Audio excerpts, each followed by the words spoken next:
So wonderful. So welcome back, and thank you so much for being with us for the second part of this annual event focusing on the implementation of the RRP in Malta.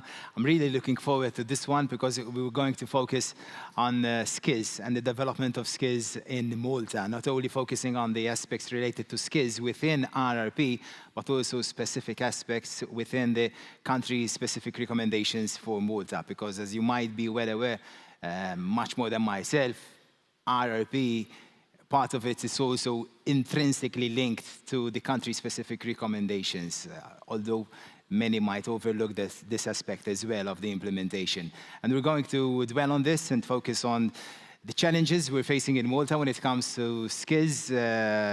So I urge you to participate not only in the discussion we're having with the 5 panelists, but also in the Slido question we have, if there's one policy change you'll introduce when it comes to the development of skills in Malta, what would it be? So I'll invite you to just go back on your smartphones, slido.com, insert the code hashtag MTRRP23, and create another cloud, word cloud. So the first one, following 2 contributions, it's salaries. Transversal skills, less content heavy. Birth rate, green skills, focus on entrepreneurship, improve education, green skills, corporate learning, education system, reform of education, salaries. So far we've got the reform of education, start early, transversal skills, and salaries. Those are the most dominant policy changes you shared with us through slido.com. So we've got some others who are still typing and contributing to trying to understand what are the main challenges when it comes to the skills shortage in Malta, and what, if any, policy changes would you introduce or address this skills shortage. So following 31 submissions, we've got transversal skills. This is really interesting in my view. Salaries, start early, reform of education, corporate learning, improve education, green skills. So with that, I'd like to invite on stage our next speakers, while feel free to keep on contributing to the word cloud. So starting off with Isabel Grillo from the European Commission, Director within the Directorate General of the Economic and Financial Affairs of the European Commission. So Ms. Grillo, it's nice to see you again. Same here. Ms. Grillo. Dr. Marta Sportelli, CEO of the Malta Chamber of Commerce, Enterprise and Industry. Mr. Josef Bugeja, Secretary General of the General Workers Union. So I'll make some space now. Thank you so much, Dr. Portelli. Thank you, Mr. Bugeja. Mr. Matthew Caruana, CEO of Junior Achievement Malta, JA Malta. So thank you so much, Matthew. And Mr. Jonathan Vassallo, Permanent Secretary at the Ministry of EU Affairs, among other things, but Permanent Secretary of course, a high-ranking within the civil sector in Malta. So, Ms. Grillo, if I may start with you from your bird's view in Brussels. What are the key challenges when it comes to the skills shortage and skills in Malta? Thank you very much for this question. Indeed, that allows me to give a broad view of the challenges when it comes to skills and the labor market in general. I would start by saying that Malta is facing a challenge that is not unique to Malta, that is also present in every EU member state and beyond. And it's issues of shortages in terms of labor and skills. Now, in some sense, this is the other side of the coin of a situation of historically low unemployment rates, which we are experiencing now already for some years, and a very tight labor market.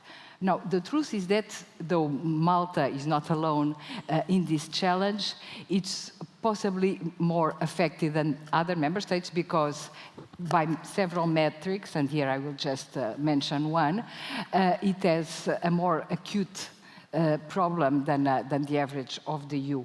And here I'm talking basically about, and this can be reflected through other also metrics, the fact that if you look, for instance, at SMEs and you ask them the main concerns in terms of obstacles, let's say, to their activity, while on average in the EU we get, and it's already a very high level, some 74% of SMEs identifying hiring.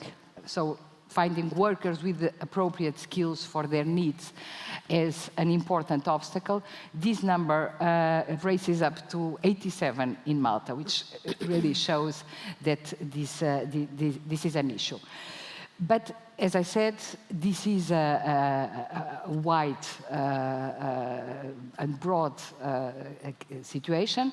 Now, in the case of Malta, if you try just to dig a little bit on, and maybe simplifying a bit, what could be behind this is the fact that Malta is actually more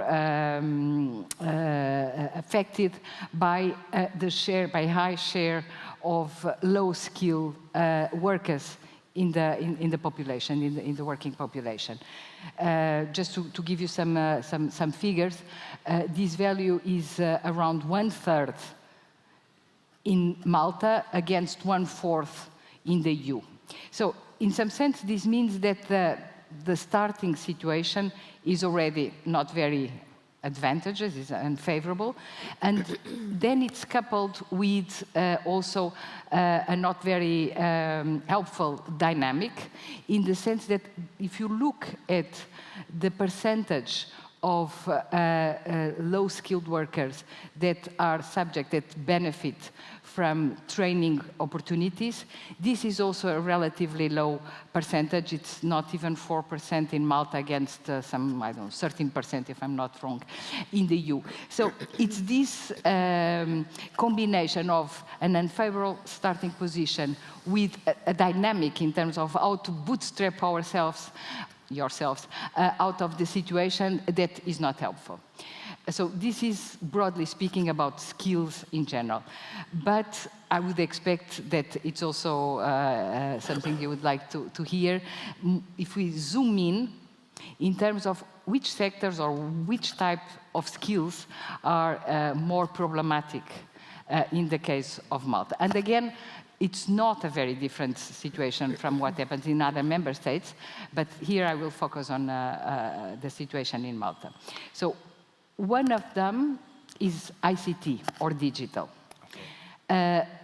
ICT digital is something that it's both something that is specific to some industries and some sectors, some needs, but it's also, because, and I'm trying to make the hook here with a Slido, it's also some elements of these digital skills are also a transversal skill. So it somehow also fits with the identification of the challenges in the Slido. So ICT is one of them. And what is interesting is that, again, according to several surveys, lack of ICT skills is something that is very clearly identified. On the other hand, if you look at the number of percentage of ICT graduates in Malta, or even existence of ICT specialists, Malta comes out well in its comparison with the EU. So, of course, the gap or the missing elements is a question of how the supply and demand interplays. And what we see here, very schematically, is that Supply is there, but not enough for the type of demand that exists in Malta. So this is certainly one area where more needs to be done. And this can be done both through the education system itself, but also through training and upskilling. And we will see later that the plan has a few measures in this area. Then the second one, and I think it was mentioned in the previous panel, is skills needed for the green transition. Again, this is a broad category. Surprisingly, it came up in our word cloud as well. It's just for my... I was rather surprised to see green skills among the top 6. Indeed. So, and green skills is, again, a broad category. It's not only about skills needed for, let's say, building renovation and everything that has to do with construction that allows more efficient, let's say, energy conservation. But that is clearly an area where the demand is there and the supply not yet. This said, it's again not specific to Malta. And this is shown by the fact that very many member states had actually a country-specific recommendation in the context of the European semester, which recommends them to, as Malta also added, to improve this supply, this creation of green skills. I will not talk about the plan now, but again, we will find some measures there to address this problem. What is important to say is that, in particular in this area, the demand is only going to increase, because we have seen in the previous panel all the needs that are still coming forward in terms of investment needs for the green transition. That, of course, this also is not just capital. It needs the labor that goes with it. So this is an area that it's going to increase somehow exponentially. Then there is, when you look at Malta, there is another area, research and innovation. So research and innovation is also an area where Malta does not perform particularly well relative to EU partners. And here, what we see that is worrying also going forward is the fact that since 2010, we see a significant decrease of graduates, of students engaging in science, technology, and engineering studies. So this does not bode well going forward, and this can be a barrier to innovation at large in Malta. And then finally, this is often also in the news, the health sector. We know that this is also an area where there are significant shortages in several health professions. Again, it's not unique to Malta, but it's extremely present for the case of Malta. And we have seen that this has been partially addressed through third country professionals. Again, there will be a measure in the plan related to this. But it's something that needs probably a longer-term perspective. And I think I would stop here. Now, that was a fantastic overview of the skills deficit in Malta. I know the Malta Chamber has been extremely vocal in this regard when it comes to trying to lobby government and authorities to incentivize businesses, because this is one of their biggest challenges according to the Malta Attractiveness Survey. And also the recent ECB, when they interviewed business owners, they claimed that their biggest challenge is labor shortage and skills shortage. So, Dr. Portelli, what are the main measures you'd like the government authorities to introduce ASAP to focus on training and upskilling? So I am here representing the National Chamber of Commerce set out in the Commercial Code. And we have, in terms of active membership, 80% of private sector employment and 75% of export. So this subject is very topical for us, and it is also the reason why in our pre-budget document, which incidentally had 250 proposals, we dedicated over 1/5 of it. So we have over 50 proposals which are there for government to take up in terms of leveraging the skills deficit that we have in Malta. Now, what was our strategy in the budget document? We believe that it is a holistic approach needs to be adopted. In fact, we based our ideas on 3 main areas. the reforms that are required in order to instigate the uptake of better skills, particularly even to ensure that human capital is more available on the market. So we have a number of incentives which are related to the pensions reform, a number of other ideas which are related to education. The infrastructure itself, we need to have a solid infrastructure to be able to cater for the skills that we need. And last but not least, a number of issues which address human capital itself. But we believe that we need to look beyond incentives. So incentives are always good. Businesses look out for incentives, but incentives on their own will not do the trick, because incentives will not cover all the deficits that we need to cover. So in our budget document, we made sure that some of the proposals are incentive-based, and I'll mention a few. But what is even more important is a change in the vision, in the strategy, and in its implementation. And this is not only something which pertains to government. So as the National Chamber, we consistently emphasize that we are in this together. So the change in vision, the change in strategy, the change in implementation has to be done by government, but it also needs to be done by the employers themselves. It needs to be taken on board by the employees, by the students, including the teachers, the educators, particularly when we're talking about digital skills and green skills. These are new.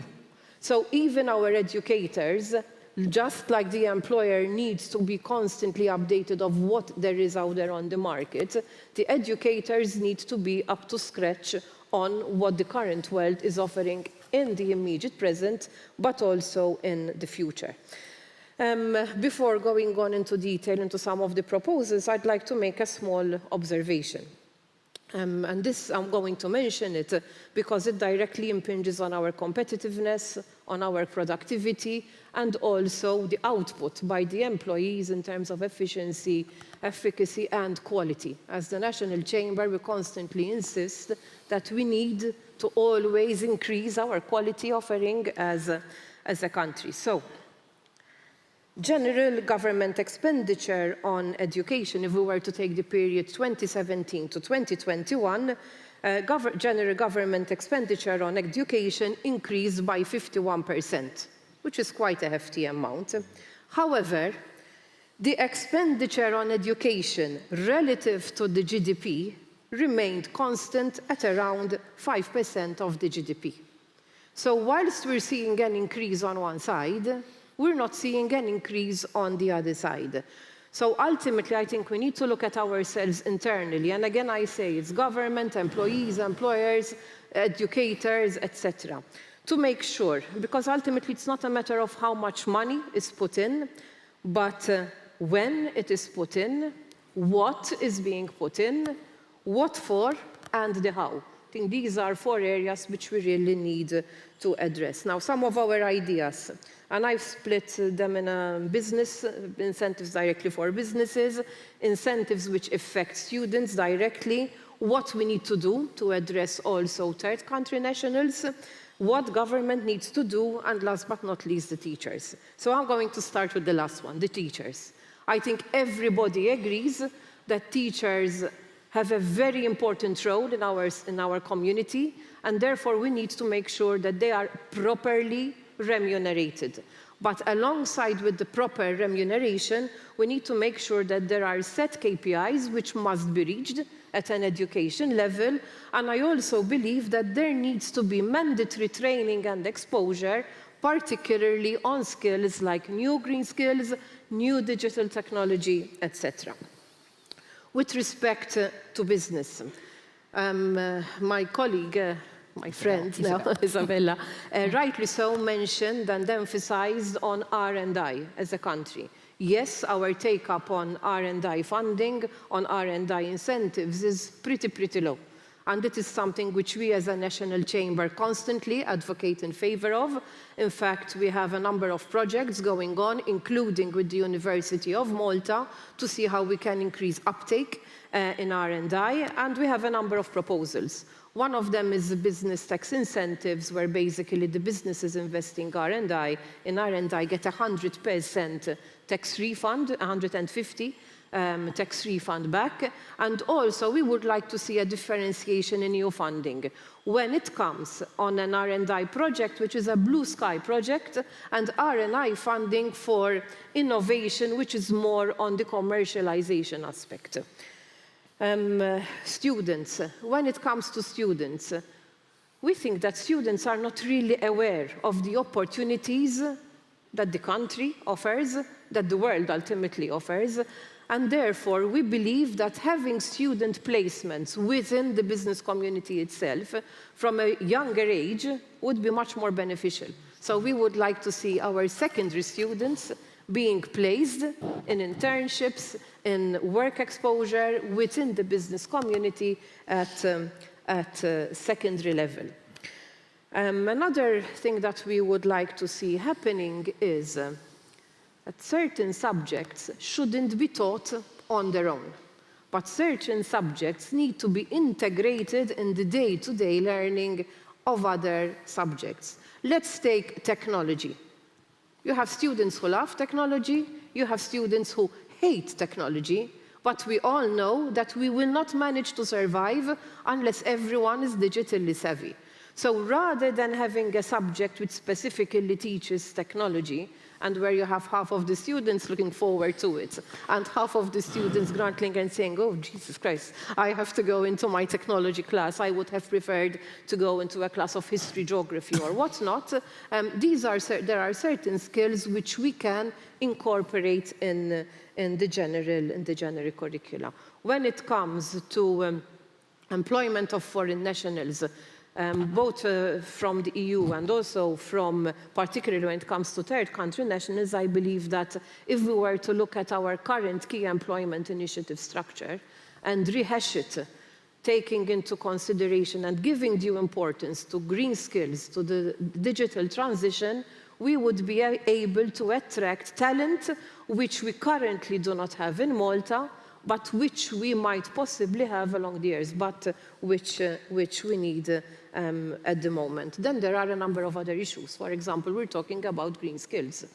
We have the CBAM directive, where we know that we need to have verifiers in order to actually verify what is being produced, etc. We do not have them as a country. We do not know where we're going to look for them. So I believe that we also need to be a bit more proactive as a country. We know what EU legislation is being drafted. We get to know even a year in advance of the areas which will be focused on. And I believe that we can't, as a country, keep on waiting till the last minute, till the eve of the coming into force of any particular directive, first of all, to voice our position as a country. We are a micro-island state. There is no other country within the European Union who is as small as us. We are just 316 square kilometers. But more important than that, we have to make sure that as a country, we have the proper infrastructure. And when I'm talking about infrastructure, I'm not only talking about the roads infrastructure, the technological infrastructure, the human capital infrastructure, to be able to embrace all the changes that we need to adapt to ultimately have a better world. Dr. Putelli, thank you so much for sharing the employer's perspective there. Now I'm intrigued to hear what the worker's perspective is in this regard. And seeing that reform of education and transversal skills were possibly mentioned quite well, a number of people thought that the reform of education is one of the policy changes they would introduce. I believe in your pre-budget document a couple of weeks ago, you were rather skeptical about our education system, and you said our education system, quote and unquote, is not preparing our students for life skills. So life skills might fit in transversal skills as well. So do you think addressing head-on this skills shortage, we should focus first on reforming our education system or start elsewhere? First of all, thank you for the opportunity. And skills is something that we not just we talk about and participate as a Jerkers Union in policy making and reforms, but also in implementing. As you know, industrial relations and collective bargaining in Malta is performed on organizational level. So during negotiations for a collective agreement, we have specific clause on training, skills, education, all this. And from the feedback that we're getting from all sides, there are a multitude of problems about tackling shortage of skills or reskilling or upskilling. It depends on which area you want to talk about. When we were talking about in our proposals, we were talking about the fact that a lot of people, majority of Maltese people, don't have what it takes, life skills like financial literacy. We meet many, many workers who, even though they have good salaries, they don't manage their salaries properly. So they complain that after 3 weeks, they're broke. Exactly. And that's something that is very worrying, not to mention about pensioners, that they have the same problem. So what we see that we are lacking is critical thinking, to question. In every workplace, to question, not to question the authority, but to question how we are thinking. And that is something that even myself, I learned at the university, because there was a huge wall on it and said that this is the place for thinkers. Why is just the university the place of thinkers? Why shouldn't be all Malta the place of thinkers? Why shouldn't it be, as a trade unions and as employers, we have sessions of critical thinking, thinking about all processing, all human resources, what's happening. And that will transpire not just to the workplace, but in our communities. Why we don't question the way we do things? And, you know, as a Maltese, because it was always done this way. True. And that's what really bothers me, because the whole world is changing, and we need to change and adapt. And if we stay at status quo, we will become dinosaurs. And we need to change, because we are part of a changing movement, and we cannot stop. But it's not just one-sided, it's not just employers, it's not just the government, it's not just... So, synergy between all stakeholders is fundamental of what we need to do. If we are going to, for example, medical cannabis, when we had issues about investments coming to Malta and having lack of employees who have certain skills. So synergy between the government of where the economy is heading, niche investments, foreign direct investments, employers, trade unions. So we know exactly where the economy is going. Together with educational institutes, we can direct our students, our adults, of where we will, in every workplace, of where the economy is going, on what skills can be needed. And then, of course, it comes not just about transversal skills and upskilling, but also salaries.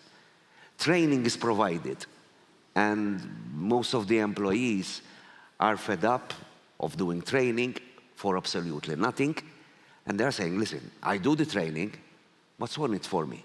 Am I going to progress in my career? And that's why now, in most of the collective agreements, there are career paths. So you don't just start as a clerk or office manager and you stop there. You can progress. You know exactly what's your career path. You know what exactly your skills need to do. The problem arises when we start talking about green skills and just transitions, because nobody is talking exactly where we are going. What are the issues? What are the new industries? Okay, we know about the industries, but what types of jobs there are? How are we going to perform? What's digitalization? What is going to be about artificial intelligence? How this will impact the jobs? Because most investments, most organizations will still be the same, but the kind of jobs that we do will definitely change. And so the synergy between like, Dr. Portelli. My name. It's good. I think we be So always together. Joseph, I have to share this. So I think you see Martha's much more than you see your wife. Most definitely. And We you forgot were her name. joking about this, that in every panel, we're No. together. And thank God that we have very good relationship, even as Chamber and General Gas Union. We share same policies. On others, we don't agree. But like Marta said, this is in it together. It's not just employers and employees. It's all stakeholders. And where we need Malta to go.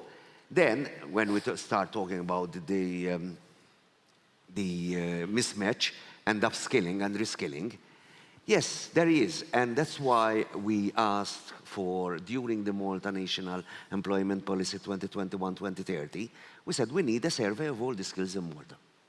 So we start from there. Like any other organization, you start from taking stock of your skills, you identify the skills gaps, and you direct your actions over there. And that's what we did. And the first result, I think they were issued on February, and most probably till the end of the year, we have the full picture. And then we can start addressing those skills gaps together with the industry where we are going. I'm seeing someone that the National Skills Council is working on. I was coming to the Skills Council, because that's something that's lacking in every workplace. Apart from transversal skills, we need to start measuring experience. And the Skills Council, an essential component in all of this. It needs to be there, it needs to function, it needs to start assessing the skills, and we need to address those and how they can measure them, and then the employer, how they can compensate for that. Because sometimes, and even in collective agreements, we do, for example, that you need a degree or a diploma plus 5 years experience. Because that experience, it needs to be measured, and it's essential. And we're seeing this when, on another issue, we have lack of trades. And this is affecting in every workplace, in every economic sector. The lack of trades that we have, and we were talking about this with Martes at the MCSD level, and I said, if you need a carpenter, you have to wait months. And someone, I think Paul, said, you're wrong, you need years to get someone qualified as a carpenter to do your work at home. And that's affecting in every workplace.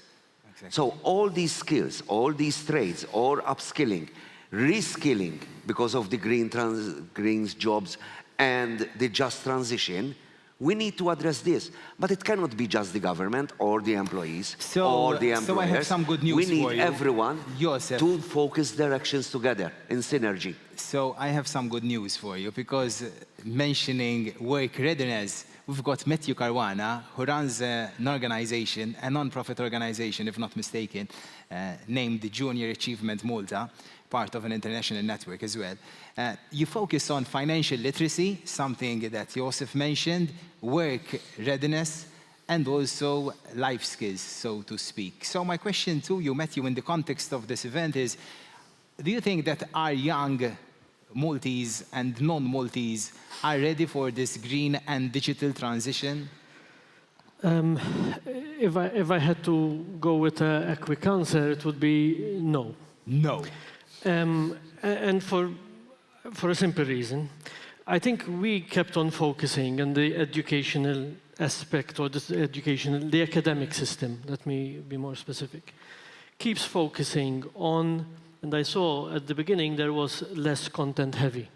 We keep focusing on imparting knowledge.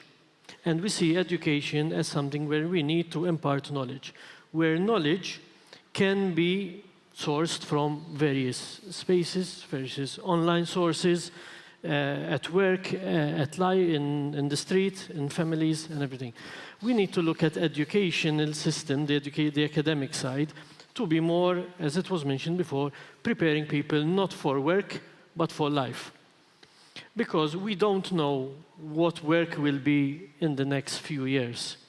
With AI, with all the transitions, with all the new areas coming in, we cannot prepare people for work that is needed today. I'm saying it from an education side, from the young age.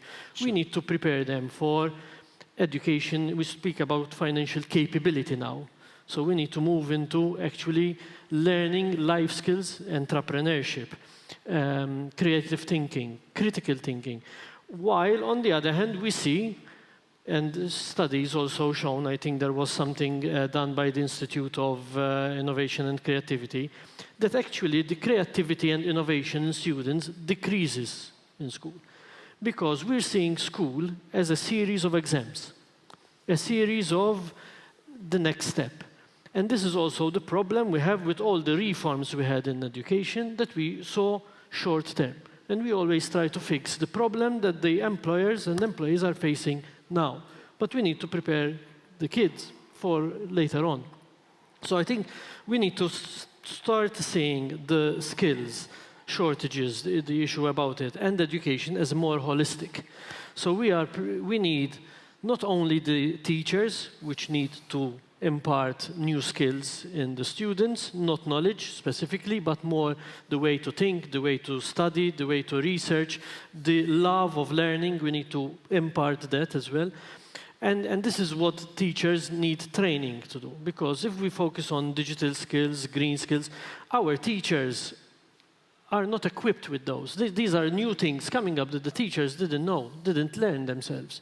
So in certain cases, digital skills, the student knows more than the teacher. Nowadays, we're reaching that age where the kids know more than the teacher themselves. So we need to train teachers to teach differently and focus more on transversal skills. The issue I have with transversal skills, which is, yes, the right way of teaching them, is that they are taught as part of different subjects and different curriculums. I fear that so far history has shown that when we have these transversal skills, they kind of get abandoned by everyone. No one takes ownership. Everyone thinks the others are doing it, and therefore they get lost. So we need to focus more on life skills rather than content. But coming to my point on seeing education as more holistic, it is our youth, our employees, our kids do not only learn from schools. They learn as well from what they see out there. So when we're talking about these new skills we need and the green skills and ESG, we need to also make sure we're giving them the right messaging and the right examples of leadership. So our leadership in families, employment, government, and national and everywhere need to constantly give the good example of good leadership, of planning, of forward-looking. Because if we have politicians, because of the nature of how politics work, think short-term, employers thinking short-term to satisfy either regulation changes or quick profit opportunities, and teachers looking at the next exam, that I need to move my kids to the next exam. So they're getting a constant example of short-term planning. So obviously this cycle of short-term planning keeps on going and going because we do not have enough examples of forward-looking. We mentioned in the previous panel the issues of the electricity, of transport, the problem with education. We've been mentioning these for years. Very true. And we know it's a problem, but because our reforms tend to be short-term, we are still struggling to keep up with the change of times. So, in my opinion, we need to look more as a life education, because if we have kids who are more proactive to learning, more adaptable, more entrepreneurial, then with reskilling and upskilling and their continuous learning, they will get the knowledge they need to do the job at that time. Jonathan, I don't know, but listening to Matthew, Joseph, and Martes, they all mentioned proactiveness. Now, Martes and Joseph, possibly they're representing the private sector, you representing the public sector, and they seem to be calling upon the public sector to be more proactive when it comes to addressing the shortage in the skills we're having. Besides the RRP aspects, which is another toolbox of opportunities to the authorities to address this challenge, how are you trying to unlock other EU funds and programs to address this challenge? Well, basically, being the last speaker after all these, quite a daunting task, because they've raised quite a number of points. Whilst Isabel started giving a context a little bit where the EU and where Malta stands, Obviously, there is more to the Maltese context than what statistics narrate, because basically one has to discuss what was our starting point. And I think that's very important. So when you speak and compare, discussing and pointing out what is the starting point, what was the starting point, gives a better context to the reality where we are in. It was a pleasure to hear both Dr. Portelli and Josef about the priorities they see. And I look at my team and I see job well done. Because if you look at the ESF Plus program, all these elements are included in the program. And here I see that there is an opportunity of using EU money, which might not be as visible. So under my responsibility, I have the Resilience Recovery Plan, the ERDF, the Just Transition Fund, fisheries, agricultural. But the least visible is the ESF Plus. But the most impactful is the ESF Plus, because it impacts people and people's lives. I enjoyed the last comments because we speak a lot about content, but not when we speak about skills. When we speak about skills, we confuse content and skills. We speak about green skills, but what are green skills? I think there again, when we speak about green skills, we are still going in the box of speaking about content, not really of skill. If you have a carpenter, being green, it's about using now engineered material and being able to use engineered material. Being green is about knowing how to build in a different way the same thing. So there is a little bit of confusion in the discussion as well sometimes. And I enjoyed the discussion about the issue of let's not focus on content, but skills. Call it life skills, transversal skills, call them what you want. But let's really speak about skills. And hence, when I look at reform of the educational system, which in the ESF Plus we do take into consideration, my reaction and my now personal reaction is stop reforming the educational sector. Let's start understanding what's working. I've been working on funds now for a lot.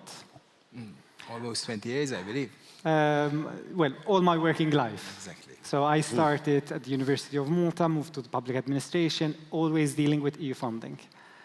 And I think we are not letting enough time to pass to understand whether what we're doing is working or not. When it comes to the ESF, so we will support the private sector. Can you share a tangible example? Because you said the ESF Plus is extremely impactful. In what ways? Can you give us one quick example? In what way? For example, students learn in different ways. Some learn in the academic way, others learn by doing. Hence, the focus on vocational education, which is significant.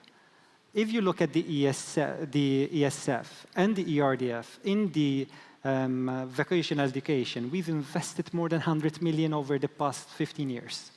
More than 100 million in the vocational sector, which shows the importance that we need to transit from the academic dimension, focused on exam, from one exam to another. So no wonder the short-term vision in anything that we do, because even when we're young, we're only thinking about the next exam, and even the educational system is geared towards the next exam. But what the ESF is trying is looking at learning outcomes. Well, what was learning outcomes all about? It's we need to understand whether our children, my children, have learned the principles of mathematics. And that is what's important. It's not important that they get 90, 95 out of 100 in the exam, but they know logic. If I have a 10-year-old and a 7-year-old, so when we have these discussions, they are very personal discussions because I take them back home and I see what happens in my household. And that's the way we need to look at things. Sometimes we tend to think a little bit too macro. Let's think micro. If I go home and my 10-year-old, what is her biggest problem? Logic. I start discussing mathematics with her, the problem is logic. So the failure of the educational system is not because we need to reform it, but We need to change the way we look at that education. And that's what, through the ESF, we try to do. We're still not there. What the EU has done since 20 years, since accession, is it has pushed us as a country to think beyond tomorrow and look a little bit longer. Learning outcomes, the project was funded and closed off in 2016. It's being introduced now. We will see the first results, in my opinion, in 5–10 years' time. So, but obviously, it's too far away, and we try to measure with what we have, tools in the immediate.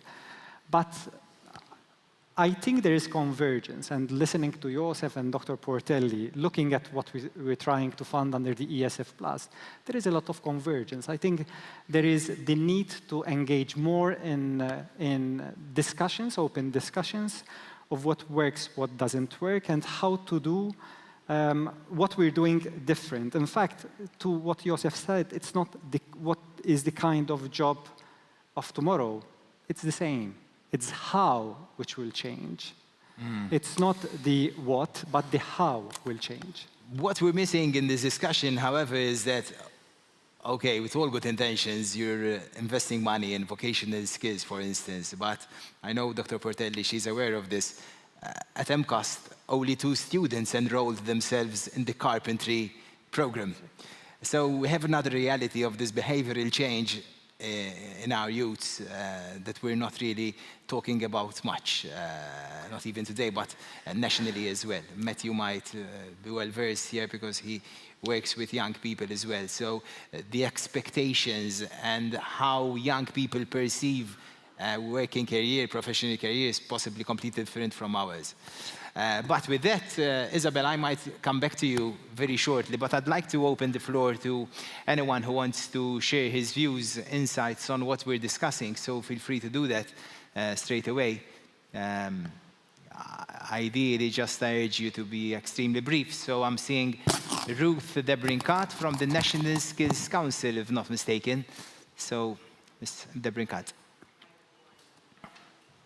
Since we were involved in the discussion, so the National Skills Council has been given an executive function as of last March.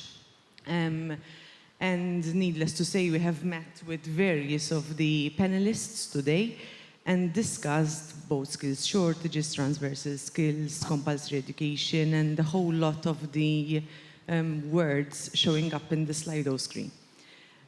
We are also applying for various instruments, EU funding instruments, both the technical support instruments and the ESF funding, in order to address these challenges that you have speaking about. But I wanted to point out that we really believe that stakeholder engagement, discussions on what the challenges are and how to meet these discussions both in the short term and in the long term, which are both very valid perspectives to look at. And we will be doing so with industry partners, social partners, but also with the various public entities and departments, given their role in policy making. Because maybe one thing we need to highlight is that skills development is a horizontal topic, and it affects every vertical component within government and within policy making. By the way, it's also the European Year of Skills, so all this ties into the objectives of the EU related to the European Year of Skills. Thank you. That was extremely fitting to mention. Thank you so much. So with that observation, listening to all the stakeholders had to say, what one key recommendation would you give to the authorities and also to other interested stakeholders to try and address this challenge which we're discussing this morning? Okay, thank you for the opportunity, and it was very interesting to hear from all of you. I would have to say also, as a comment to what we just heard, that for us, for the Commission, it's very important to have this constant dialogue with stakeholders. This is something that we do both in the context of the European semester at large, but also when it comes earlier on on the design of the plan, and now when it comes to the implementation of the RRP. So this is the reason why when we come to Malta, we have meetings with social partners to precisely hear their concerns and also to understand what they see as possible hurdles in the implementation of the plan, but more largely also on the challenges when we come to the European semester aspect. Now, I think looking at one of the main reasons why we are here now, which is indeed the RRP, implementation of the RRP, what I would indeed like to say, and Celine said it at large, and of course it's also very true for the case of the skills and education, is the important role that the stakeholders and each one of you has to play in the implementation of the plan. Listening to the different interventions and also to the diagnosis, okay, I've made a very sketchy diagnosis of the challenges, but we also then heard from the different participants of more specific concerns and examples of these concerns. I would really like to, if you allow me, to make a little summary where I will not be covering all the measures in this area that the plan has, but I would like to do a quick mapping between the challenges that have been described and the measures that are present in the plan, knowing, of course, that the RRP is not a panacea for all challenges in every domain. Education is very much a national competence, and even from the EU perspective, there are other tools, policy tools, but also funding tools, and Jonathan has already mentioned the role that the ESF can play in this area. But I would say that, so if we look at the first broad challenge, which is not enough workers with the right skills, and especially with some higher skills. So here what we need is to act. It is not just a recommendation, but it's something that, at least to some extent, the plan also entails as a response. We need to, looking very far ahead, we have to make sure that we don't lose the young. We have heard from one of the participants about young at maybe secondary school, but it's also important that they don't leave school. So one thing that is very important to address is early leavers. And sometimes even at a very young age, children that don't manage to learn how to write or to read. And this is really then, they are out of the economic activity force. So this has to be avoided, and there's a measure in the plan that tries to address, to some extent, this.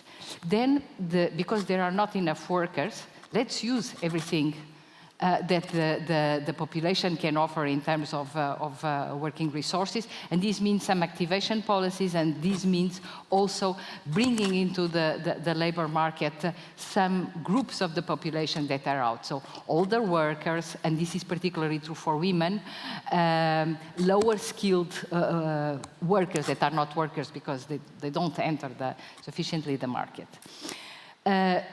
On this issue of broad skills, of course, you have a certain population, so upskilling and reskilling is going to be one way to stay out, to come out of this situation of a very low-skilled based, let's say, working population. So there are also a certain number of measures in the plan that try to address this by training trainers for vocational training, by offering digital solutions in terms of training and in terms of guidance, because sometimes more than training is the guidance to see what you have to train out, for which there is a demand, how to do it. So this guidance is very important. And the fact that the solution is digital has also the advantage of, at least to some extent, break the geographical barrier. So in that sense, it's more inclusive also for those that maybe are not at the right place if this was a presential offer. It's also a measure that it's independent of the working status. So precisely that is addressing people that are not necessarily in the labor market. I would also say, and this joins some of the comments we've heard here, that in the context of the implementation of the smart specialization strategy, there are also some measures that try to go, I mean, sometimes we say the triangle, but maybe I would even call it a square. So trying to combine the inputs and the need of cooperation between the education system, the training system, the employers, and somehow the potential employees. And this is something that can be done through the implementation of some of the measures of the smart strategy. That is also part of the plan. I mean, then there are also a certain number of which we could see as more transversal knowledge in terms of digital, with measures to upgrade the knowledge, is also in the public sector on cybersecurity, on use of IT skills, etc. And then there are also a certain number of measures specifically for, let's say, the 3 or 4 areas that I mentioned. On green in particular, and I know I take your point that what are green skills? Indeed, they are many things, and in some cases it's just about skills that already exist but using somehow different technology or materials. In other cases, almost new professions. In the case, for instance, of building renovation, I think there's a certain number of professional categories that need to be boosted, and this is one of the measures that exists in the plan, by precisely helping training and skilling and reskilling. In this, I think there are 6 new categories that leads to a skill card, and then this skill card can be used as a kind of a proof that the skills are there. And my understanding is that up to now already some 500 people are benefiting from this, and this is will be growing. I don't know if I have the time to continue, but Unfortunately, we're running out of time. But yeah, I understand. I was just struck how you managed to link all the observations and link them to the RRP itself. So that's fascinating. So what I wanted to say is that if someone is interested in more detail, I could try to help you understand the mapping between the challenges that we identified and the existing measures, and I could point to measures in each one of these 4 areas that Isabella Grillo, Director within the DG ECFIN at the European Commission, Dr. Marta Sportelli, CEO of the Malta Chamber, Josef Bugeja, Secretary General of the General Workers Union, Matthew Caruana, CEO of Junior Achievement Malta, Jonathan Vassallo, Permanent Secretary at the Ministry for EU Affairs. So we have another coffee break, so another 15-20 minutes, and we'll be back for the 3rd and last part of the EU annual event on RRP in Malta.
5, 4, 3, 2, 1. So thank you so much for joining us for the last part of this EU annual event focusing on the implementation of the RRP in Malta.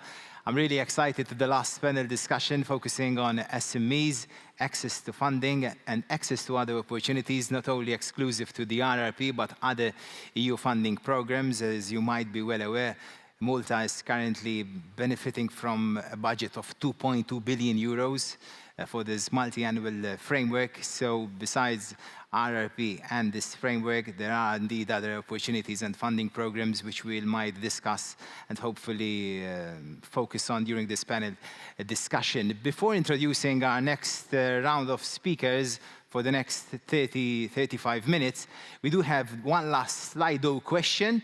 So please grab your smartphones again. What's the first thing that comes to mind when you hear the words EU funding? EU funding. So, you know the drill by now. Go on slido.com. What is the first thought that comes into your mind when you hear about EU funds? So, it's roads, opportunities, cohesion. Those are the first three. Opportunity. Opportunities.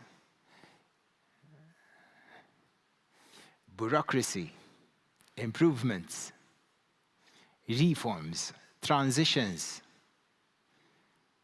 planning, investments,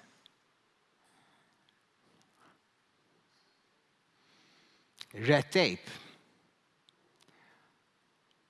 Of course, some of them are linked, red tape and bureaucracy, opportunities and opportunity, green transition.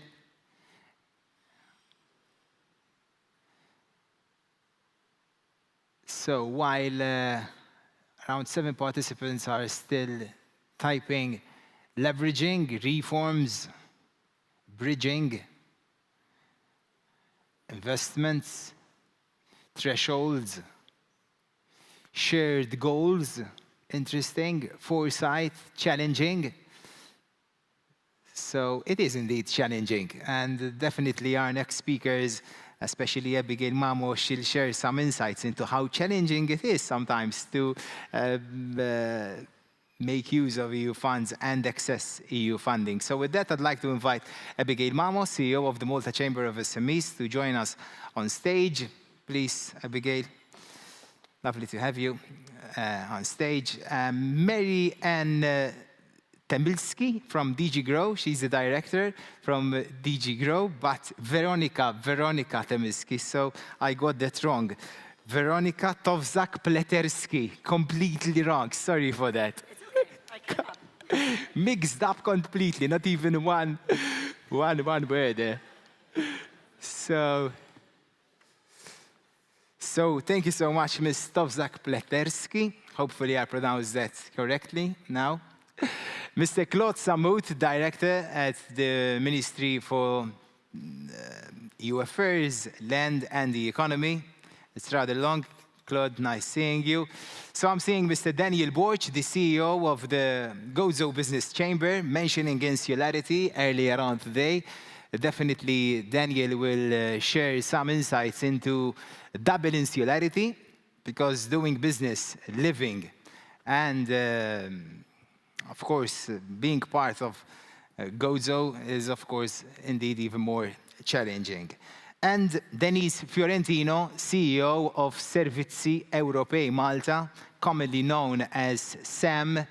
And SAM is like a bridge, a gateway to EU funding opportunities. Denise, lovely seeing you as well. On various EU funding opportunities, and Denise definitely will share some insights into that earlier on during this discussion.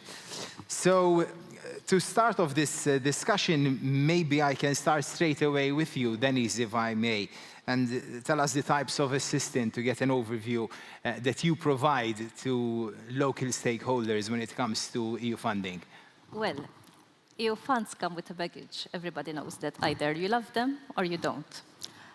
And when it comes to access for SMEs, SMEs are there to focus on their business and not to fill up applications, trying to understand mechanisms. But that is where Sam comes in. We are there as public officers, offering a help desk function to anyone, including SMEs. Anyone who has a query or an idea, or perhaps a need for an investment, however, is not sure what kind of financing facilities are available. In terms of EU funding, obviously, they would come to us and tell us, listen, I have this idea. Is there the potential for EU funds to support my initiative? And that's where our job starts, in the sense that we try and, first of all, understand the concept that the client has. And on the basis of that, direct them towards the appropriate fund. Obviously, when one embarks into a project, it is a journey. So it is meant to be that businesses face challenges or perhaps jargon, which is not understandable to everyone. But we, as SEM, act like the translators so that we try and, first of all, understand the need of the business, whilst at the same time understand the requirements from a regulatory point of view, application point of view, and make both ends meet. So in a nutshell, I would say we'll try to be the bridge between business needs and what EU funds have to offer on the ground. That's fantastic, put beautifully. So, Ms. Pleterski, if I may ask you, you're director at DG Grow. So I believe your main mission is possibly to help businesses grow in an effective way, pun intended here. In what ways are you helping SMEs, both in Malta and elsewhere in Europe, to do business more efficiently and with less bureaucracy, if I may?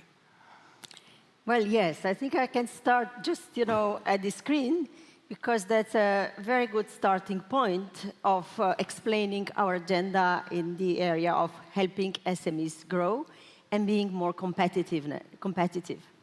So it has been said already several times, I think this morning, that we are living in a historical time, someone said. So we are in times of transformation, recovery, but going through the recovery to transform also economy in a way that we are going to be competitive and sustainable in the future. So a lot has been said already, I think, this morning about the Next Generation EU, the reforms and available funding that can accompany this transformative change of the SMEs in particular, and also about the opportunities which this agenda, transformative agenda, is offering. Now, to be a little bit more concrete also, how we are looking into these challenges from the EU perspective, I would like to mention that, of course, reforms and investments are the driving force of our process. Reforms are those that have been discussed this morning, but not only. Reforms are also happening at the national level, where you, from Maltese perspective, are trying and are embracing this new transformative agenda. So here, the structural reforms which are needed, I think, are, of course, looking into the business environment, looking into having the right skills, looking into having the labor, looking into having the right technological manufacturing base. So these are all the aspects which are very relevant in terms of transforming our economy of today. Now that, of course, is specifically important from the SMEs perspective. And we have been accompanying SMEs in this journey, I would say, since the beginning. If you just start thinking of the pandemic, which we have faced not so far ago, the first support action was called SURE, which was the action to help SMEs weather this crisis with this temporary support for unemployment throughout the crisis time. Then, beyond that, in terms of restarting the economy, We have, of course, the RRP, but we have also the new multi-annual financial perspective. And I think you have mentioned already there is a significant source available for investments. And here I would like to maybe focus on what is more relevant for the SMEs than for transformation. I would like to draw your attention to cohesion policy funds, which are, I think, significant even for Malta. And in this envelope, we have more than half, 770 million, that are of supportive nature for the SMEs. I'm not going to list all measures, but one of them is also what was mentioned earlier, ESF+. There are measures that are going to transform the SMEs in more digital, more innovation. So this is very important transformative support in terms of investments financing. And then we have also Invest EU, which is a rather new instrument. It encompasses, of course, the financial instruments which were available before, but with this new perspective to support the green and digital transition. And here in the Invest EU envelope, we have again almost a third which is going into the support for the SMEs. We call them, in Brussels jargon, in SME window. But that is all with this objective to support the investments and also crowd in private investment with the support of public investment for the digital and green transition. And the last point I want to add here is not so much about financing, it's also about bureaucracy. I hear it there. And when you think of Brussels, maybe you say, okay, again, these people who are, good example of bureaucracy. But I'm very proud here also to say that we try to understand also these special needs from the SME perspective. And I can mention the recently adopted, we call it SME relief package, where we are specifically looking how to accompany the SME throughout the business cycle, starting with the moment where we in Brussels are drafting our new legislation. We now have committed at the highest level that all the impact assessments, so the assessment of our future proposals, are also going to systematically include the assessment on the impact of these to small and medium-sized enterprises. So in a sort of think first small, and that is really a very, very strong commitment, because what we see is that very often SMEs struggle with compliance because it can be very heavy to follow all these procedural steps, to have maybe sometimes requirements which are more fit to bigger companies. So here, what we hear also from the SMEs, we want to comply. So it's not that SMEs are asking for the exemption for the sake of the exemption. They're there to help us deliver our political agenda. But here we are also trying to give our helping hand, saying we are here to enable you to do this with the more appropriate instruments in a way which is maybe less burdensome for the SMEs. And the last point I want to make here is also that just recently our president announced that we will have so-called SME envoy, and the task of this person will be, which is going to be appointed soon, to really look at these aspects, of our policy making, of our policy development, of our policy deployment, to look at these processes from the SME perspective, and be a sort of, the entry point also for all of you who can express your ideas, initiatives, views, how to look, with a special eye to this SME reality in the single market. And of course, one of the key targets, if not mistaken, is to reduce red tape by 25%. My question is, how are you going to translate that reduction to helping SMEs access funding more easily?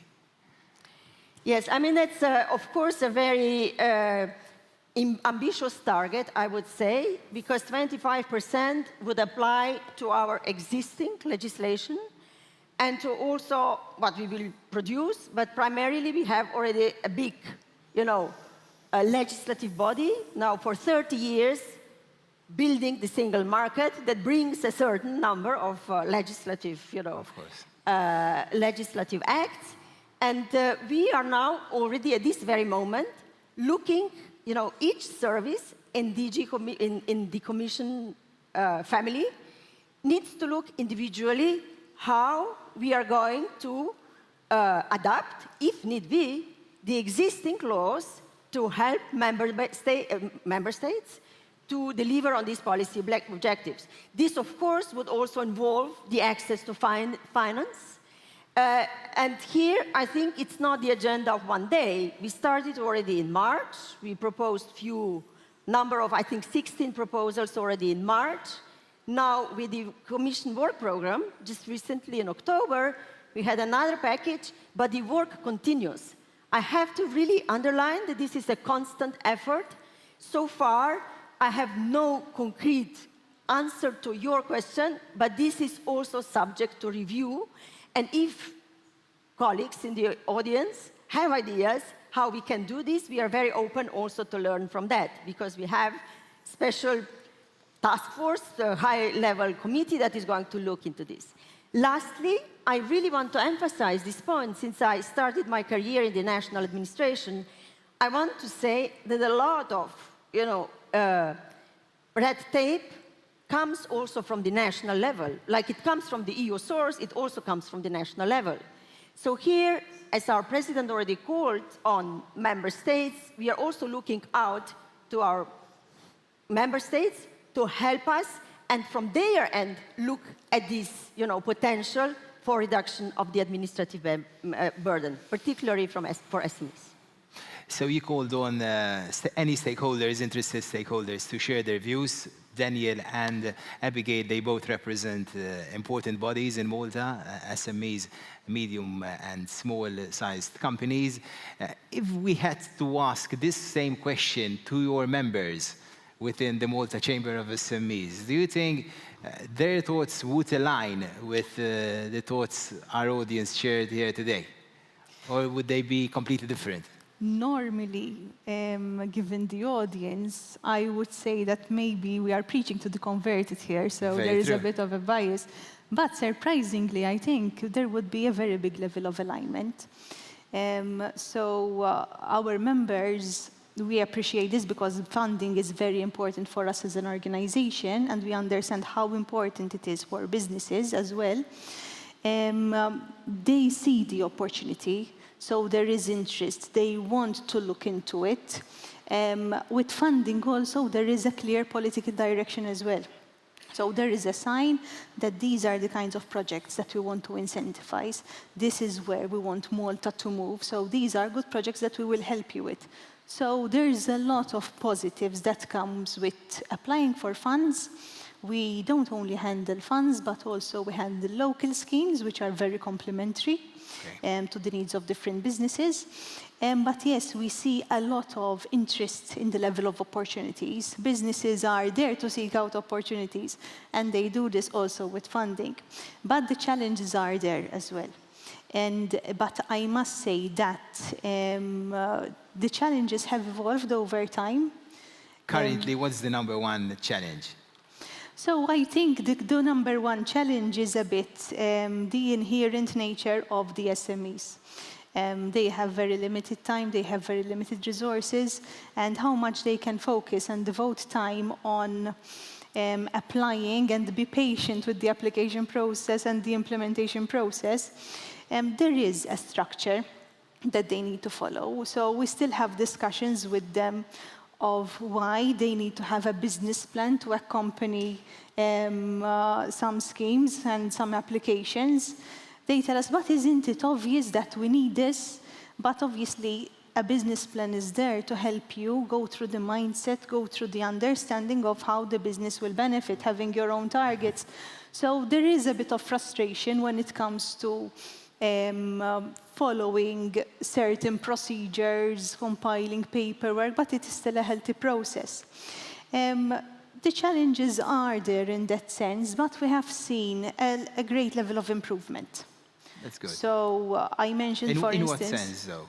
When it comes to how funds are designed, okay, because, as rightly pointed out, there is a level of bureaucracy coming from the EU level. And once we have overcome that, and we said, listen, okay, so this we might not be able to do something about immediately. But we always push our representatives to really represent Malta's interests and the realities of SMEs at Brussels level as well. But then we said, together with who drafts the funds, the managing authority, the policymakers, we said, okay, what can we do at our end? And that is where we started to see a lot of flexibility, which helped a real lot. So proportionality being applied. I mentioned, for instance, the need for a business plan for certain schemes and for certain funds.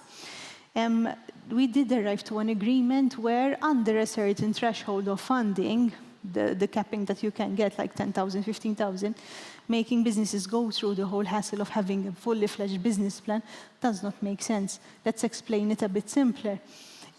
So we have seen very good exercises being done of scaling funding and proportionally applying what level of bureaucracy should be attributed to that to make it make sense for businesses. So I think it is a very delicate and balancing act. We do encourage businesses a lot to look into funding. We, similar to SEM, provide a helping hand to businesses. So we understand what projects they have in their mind. We tell them what are the best options. And the beautiful thing is that today there are various ways how businesses can be incentivized, how businesses can apply for incentives. So a business maybe that is cash rich can make a choice. A business who is not, maybe it's a startup or something like that, has to make another choice. And we have these options and help them understand what these options are. Today, funding should be easy enough for most businesses to be able to apply, but there is also experts in the field who can help them, who can guide them, especially in relation to the size of the project, because some projects are quite intense, and obviously you might need to outsource certain help.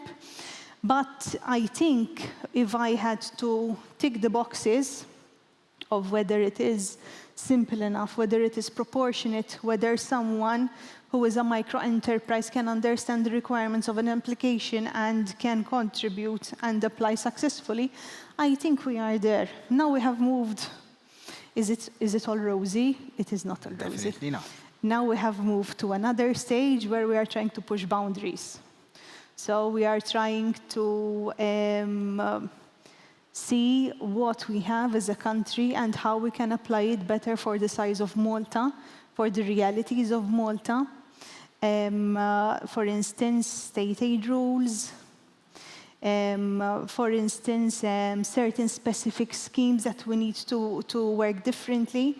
But these do not depend on only our national will. We need to get some green lights from the European Commission, and the local authorities are helping greatly with that. It's very important that we remain flexible, and it's not a one-size-fits-all. So what is good for Malta and what Malta needs is not exactly aligned with that of many other member states. Malta is very particular as a country, and when applying funding rules, we need to be aware of these particularities. And that is where we rely on our representatives in Brussels to really push the message forward. And the people in the Commission as well. Yes, to understand us. So, listening to what you had to say regarding pushing boundaries and a rather optimistic tone about the scenario and whatnot, I don't know, using Abigail's analogy, Daniel, if you're still, because you have a physical boundary, because you have to commute to do business and live in Gozo. If you're still pushing boundaries or if you're witnessing something different when it comes to EU funding in Gozo. I don't know if what Abigail just shared with us, it's similar to your experience of EU funding in Gozo. Yes, as regards experiences of businesses, they are very similar to what Abigail just described. A point I would like to make, and I would tie up with what Jonathan said in the second panel, is that when it comes to funding, we need not only see what is at a macro level, but we need to go at the micro level. And for example, when it comes to funding, a case in point that comes to mind is, for example, the LEADER program, which is administered through the European Agricultural Rural Development Fund. And this LEADER program, you have a foundation, which is set up in every region, made up of civil society stakeholders, business representatives, and they decide where they would like to go and formulate a strategic plan, which is then followed up with projects. And there we have seen projects which would usually fall through the safety net, which would never have seen the light of day if it was not for these type of funds. Such as? Such as, for example, a case that comes to mind is an agritourism project, where a number of services has been done through the LEADER program. It has just been launched, and it's the first one where accommodation is being offered in a rural setting, offering also a number of services. So it is a program which is very much at a micro level because it ties with the needs of the community, the needs of the region. I like to mention a lot this aspect of the community. Obviously, we have the stumbling blocks, and perhaps Gozo has more. Why it has more? Because despite all the efforts that have been, if you see many of the funds that are given to businesses, there is generally that 10% more, which is given to Gozo-based enterprises. But if, for example, it is a scheme which is offered through the de minimis framework, which sets a threshold of 200,000, sometimes that incentives is wiped out. Because despite all the efforts being done by government, if it is offered under the de minimis framework, that business enterprise would have used already its allowance. It's a battle which we have done not only at a local level, but also at an international level, because we have had the presidency of Insular for the past 5 years, which groups the insular chambers of commerce of the European Union. And that of the de minimis framework is something which we have touched upon, because the state aid framework, provides positive incentives for peripheral islands, but does not recognize the needs of islands such as Gozo, which may not be peripheral in that sense, but which have concrete difficulties, and where maybe a higher threshold for the de minimis framework would really help.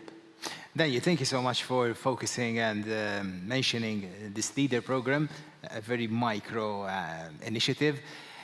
Claude Samut might share with us some macro projects being financed under RRP and also by the cohesion funds under this 2.2 billion euros allocated for Malta under the current annual financial framework. Rather than the macro projects, I will focus on the schemes, which at the end of the day are what the enterprises can directly apply for. Of course, there are public projects that benefit SMEs and enterprises, but my division mainly handles the schemes where applicants can directly apply, starting with the RRP, which is the main subject of today's event. So as we've heard, the focus is very much on digitalization and greening, the green transformation. So there we have 2 investment priorities, which we have schemes under. One is digitalization, where we have 3 schemes, also distinguishing on the level of ambition of the projects and the size of the enterprise. For example, we have an ad hoc scheme for micro-enterprises, which makes it with a simpler process to make it easier for micro-enterprises rather than have them compete with larger companies, for example, for the same proposals. So we have 3 schemes there, and we also have a scheme on retrofitting of private sector buildings. And there's a 35 million euros worth of EU money on those RRP schemes. Then when it comes to cohesion policy, we launched our first scheme our first 4 schemes under the new program, the 21-27 program, in June. We're quite proud that we managed to launch them on the following day, where applications closed for the 14-20 program, so there was no break in funding opportunities in terms of EU grants. And this was a first batch. It's not all the schemes under the 21-27 program, but they are select 4 schemes that offer continuation from what we had. So we have a scheme which provides support for business plans. Some of our larger schemes do require a business plan. The smaller ones do not. Also, after discussing with entities like the Chamber of SMEs, we saw that it might not be relevant for all types of projects. So even for the larger projects and applications, the business plan can be supported by us through a separate scheme. And there is also 3 main investment schemes, one for startups, and one, before in the 14-20, we had one for growth, one for diversification. Rather than focusing on the nature of the investment, now the demarcation is the aid regime and the size of the project that one is applying for. So, for example, we had issues that there could be gaps. For example, we had a diversification scheme which was funded under de minimis in the last programming period. So if someone had a diversification project but had exhausted his de minimis allocation, he couldn't apply because the GBER scheme, I'm sorry if I'm getting a bit technical, maybe I can add the parenthesis, de minimis, basically all public support that is given to enterprises needs to be aligned with state aid rules. And primarily, it's 2. One is de minimis, where each undertaking has a threshold of 200,000 euros it can receive over a period of 3 years. And there are the general block exemptions, which cover specific areas. For example, energy efficiency in buildings would be covered under GBER. And there is also the regional aid element, which offers more umbrella type of support. So, but that is not limited to a particular threshold, or where there is a limitation, it's fairly large, usually 15 to 20 million. So it's not a case for us in Malta. So we're differentiating with those. So those that have larger projects and are willing to have more stringent requirements, they can go for the GBER scheme, whether it's a growth project, it's a diversification project, it's an initial investment, or a change in process. Do you mind asking you the take-up for these schemes you were just mentioning? They are fairly recent. They have been recently launched in June.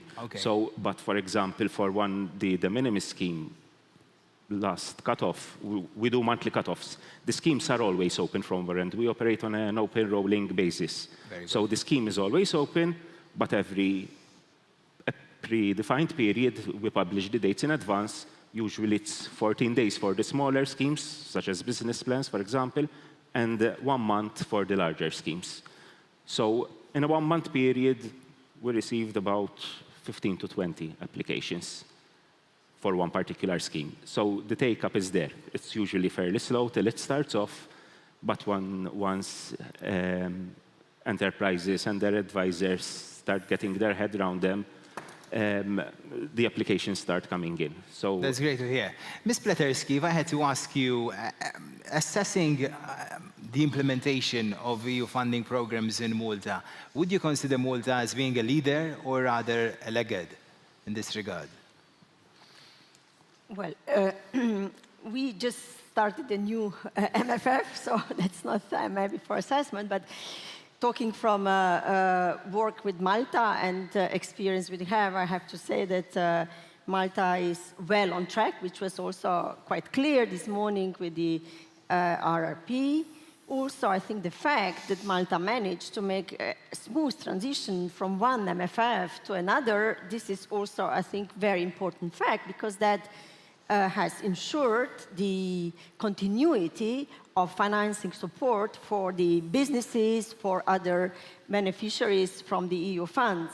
So these are all, I would say, very, very positive developments. And in terms of cooperation, I have to say we have very good and open exchanges that always helps to also bring reforms, investments in the areas where there is the most need. I want to stress also another very important, I would say, feature which comes out when looking the profile of Malta in terms of using the EU funds is also looking for synergies and complementarities. And I want to give one example which comes from InvestEU, whereby Malta is using this new opportunity, possibility to take cohesion policy funds into the InvestEU financial instrument in order to fertilize the impact power, I would say, of the EU funds. So here, concretely, the cohesion policy funds are going to be used through financial instrument in the InvestEU context to support the financing of the SMEs. I understand there will be loan and debt availabilities, possibilities for the SMEs. And that is very, very important because from our perspective, using these synergetic and effects between different EU funds is critical in this, as we say, transformative times, because money is scarce and we need to really place it smartly. So this is very good. Well, there are always, things that we can improve. We have heard this morning there are still, policy requests for directing money more into innovation, digitalization, but I think this is very much already, on the radar screen of the Maltese authorities.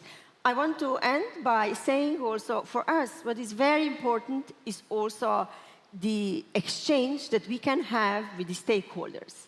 And this, I am really grateful to Malta, because here I think we have a great opportunity also to inform our policy financing agenda through understanding better the concerns, ideas, proposals from the stakeholder community. And that's fantastic to hear. Thank you so much, Ms. Platelski.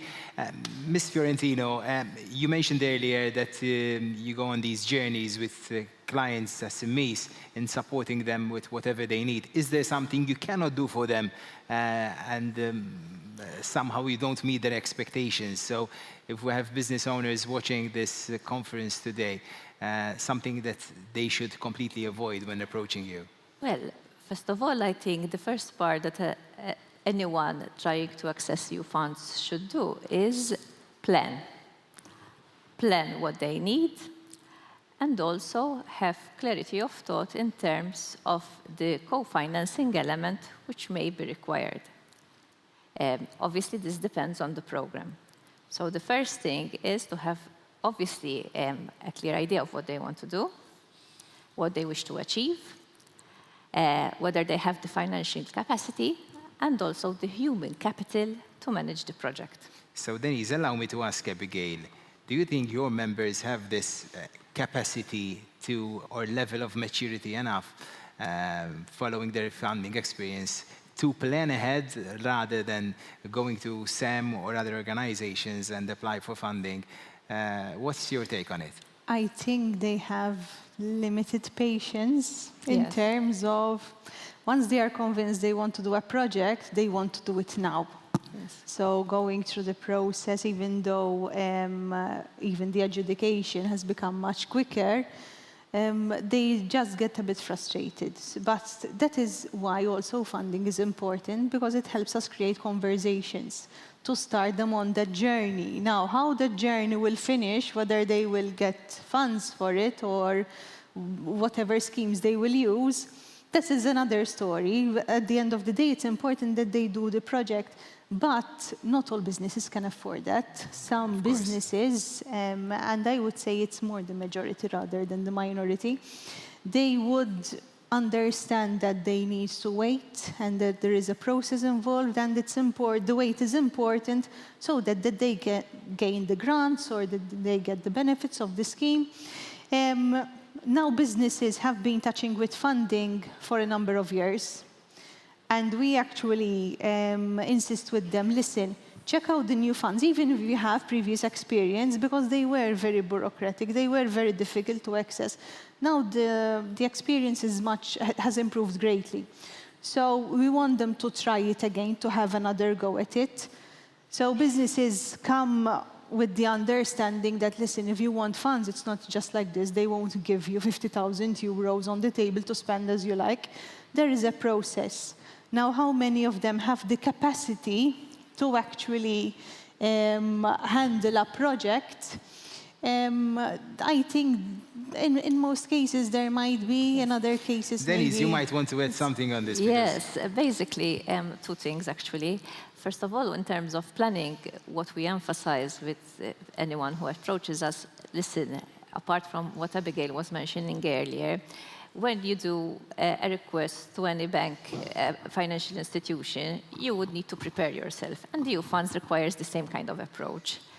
Now, the extent of the paperwork, the extent of the documentation, I cannot say whether it is the same or not, but I believe both come with their own set of niceties. But in the case of EU funds, we have the opportunity that Sam is there, that any queries which arise along the way, we are there to assist.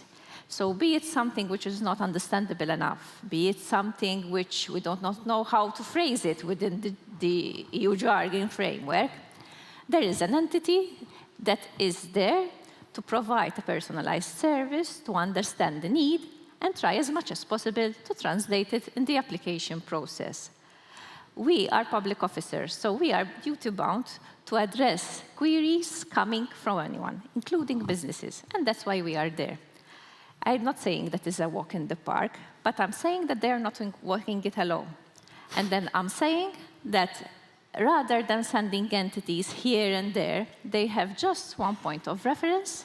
They can come by or drop us an email or call us, physical meetings, online meetings, call whatever they like, and we walk this journey through them. And it's free of charge. Sorry? It's free of charge. Yes, it is. Compliments of... Completely free. So that is at application stage. Then, if the project is selected, we also provide our help desk and offer support in terms of implementation. So any stumbling blocks or concerns or perhaps reporting obligations which is unclear, again, they can call us. If we have the answer there and then, we reply. If not, we liaise with our counterparts and get back to them accordingly. The idea is to, as much as possible, make businesses focus on their business, and for us to give them the information they require with the least possible, how would I say, hurdle. But again, EU funds come with a baggage. Some of it we can address, some of it we cannot. But what we're trying to do is iron out as much as possible that kind of process.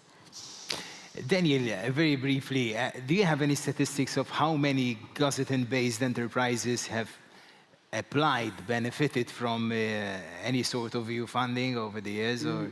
No, in that case, I do not have access to the type of statistics, but it is something, when reflecting upon it, that we need to delve on.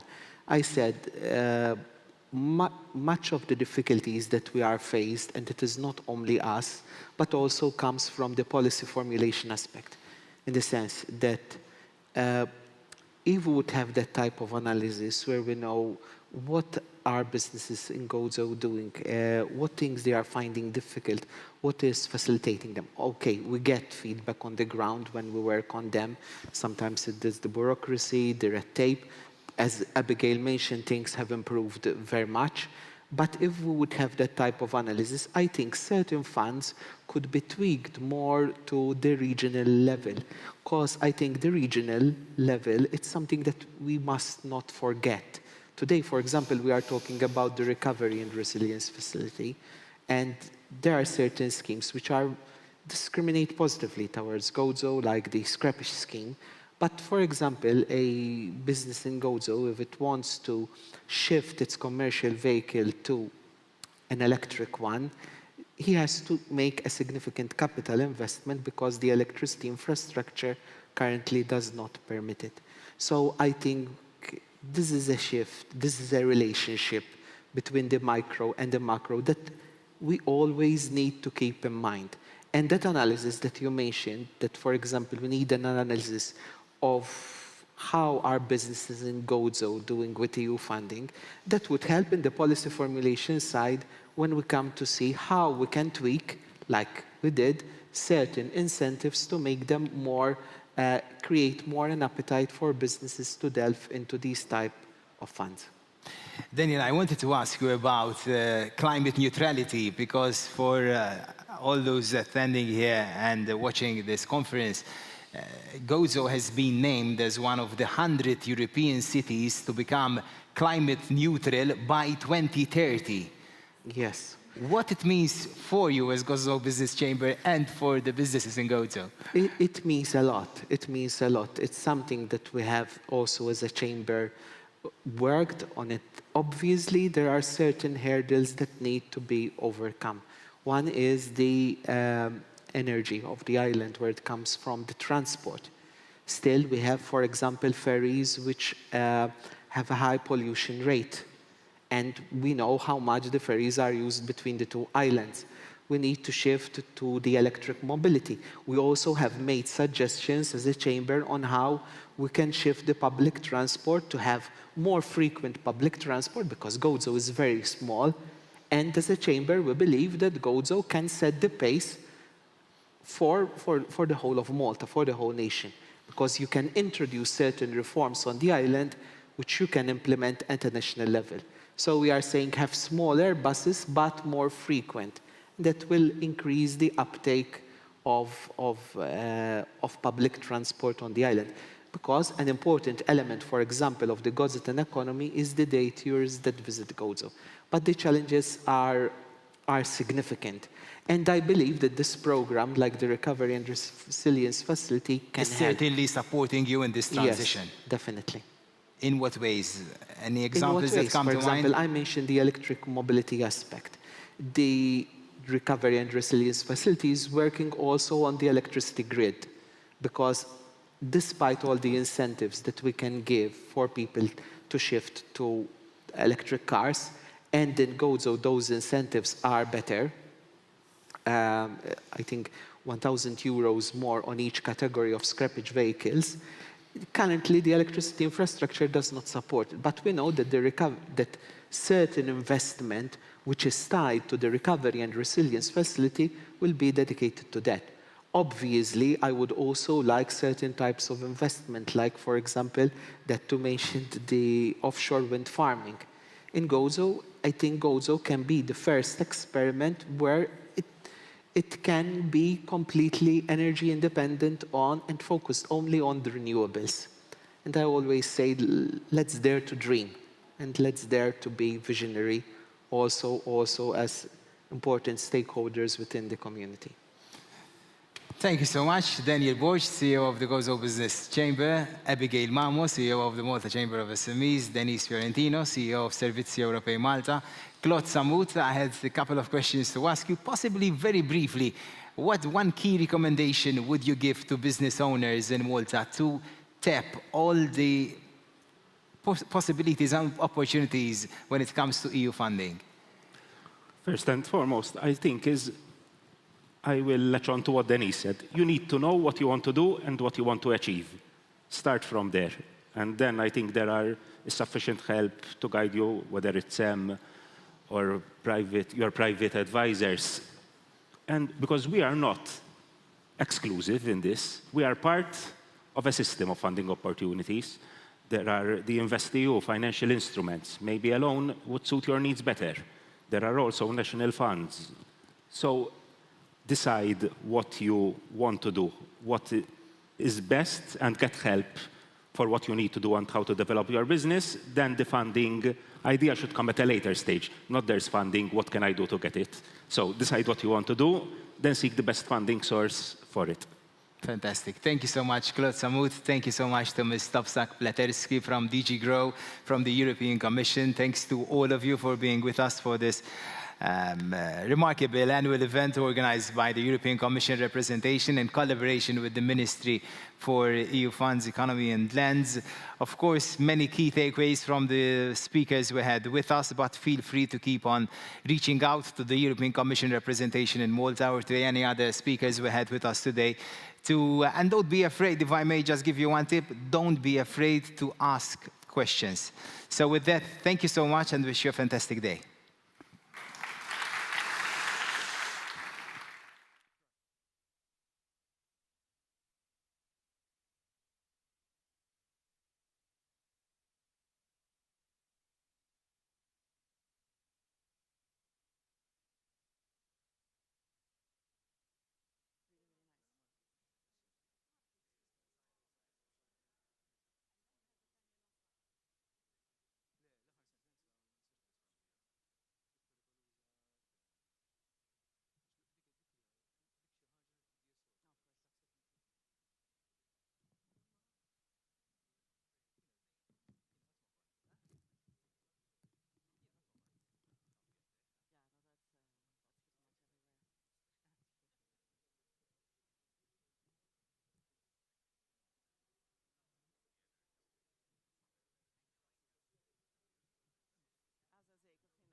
Doesn't speak well to coordination. I said doesn't speak well to coordination. Fil-fatt, I pointed it out. Kont panelist hemm ukoll. Okay. Thank you. Yes, good. All right.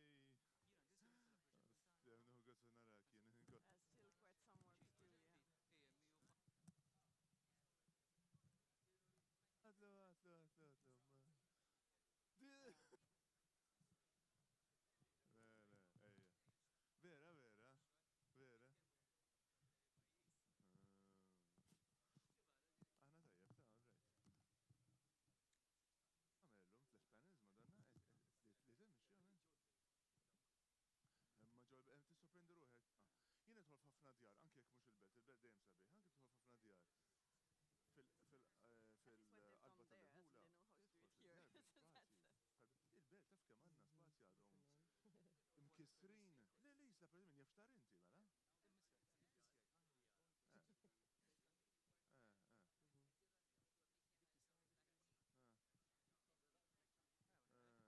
No, mhux għalhekk qed ngħidlek. Kullum jasra tajjeb li napprezzawhom dawek nkunu proud bihom għax għandna biex, vera għandna biex. Yeah, that's fine. Ciao, ciao, ciao. It's elastic, so you can. Intom alright, kif intom? Kollox sewjew. Busy ma forsi ċ-ċentru ta' kollox jidher. Mhux hekk, mhux hekk. L-enerġija, l-interconnector, kif To be honest, when I think about it, isa vera, jien taf nara kollox, so jekk tara fejn huwa l-isperanza ta' ħafna meqdena mak fuq livell ekonomiku u anke decarbonization affarijiet nfissat fihom, u qegħdin interconnected, u tiskanta kemm in-nies għadhom m'għandunawx li teżisti l-kumpanija għadhom from a brand point of view, x'kont għadhom l-enemartu ma nafx jgħidu. But actually that's where it is. U in a way, keeping it low key, u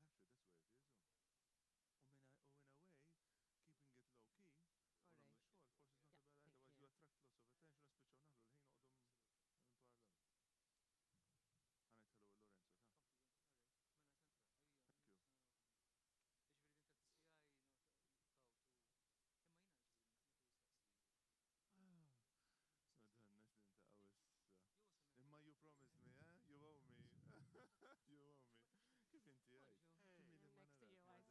How are you? Għandi bżonn update ftit. Good, Għandi bżonn anzi, għandi bżonn update ħafna. Wow, tight. konferenza. Yes, too much. Inna l-ġimma ġeja li segu. L-ġimma twila,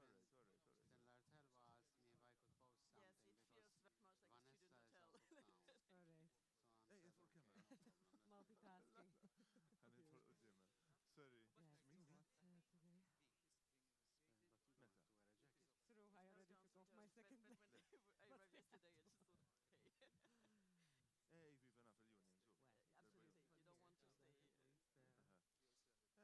Yes, Min too ma? much today. But you don't have to wear a jacket.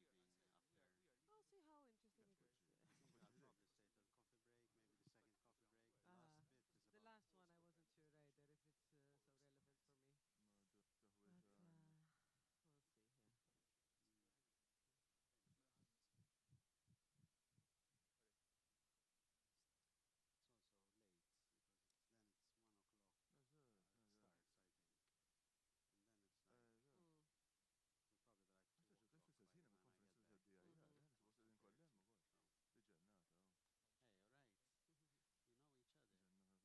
me. But we'll see, yeah. It's also late because then it's 1 o'clock starts, I think. And then it's like we'll probably be like 2 o'clock by the time I get back. Hey, all right. We know each other. Hi, Suzanne. Suzanne Mass, Friends of the Earth. Joseph is in charge of the, or at least technically, of the interconnector. All right, okay. So on the same panel. The good one. Yes. Yes, I saw there are no questions about the pipeline. So Yeah, I know. let's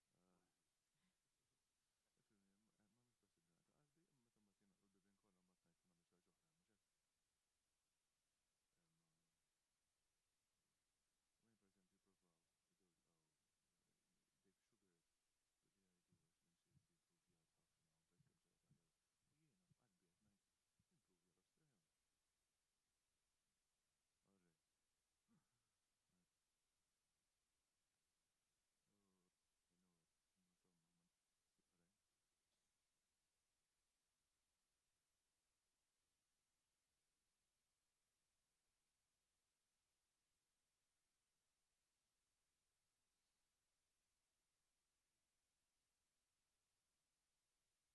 Naqfu. Imma jtnajdilkom biħem. A very good morning to everyone from the Grand Salon at the National Museum of Archaeology in Valletta, Malta. Allow me to introduce Honorable Parliamentary Secretary, Dr. Chris Bonnet, Sir Lorenzo Vella from the European Commission representation, Ms. Celine Gawe from the European Commission, other familiar faces from the European Commission, but other stakeholders, including the Principal Permanent Secretary in Malta, Mr. Tony Sultana, and other key stakeholders who are going to join us this morning to take stock of the recovery and resilience plan almost in the third year now.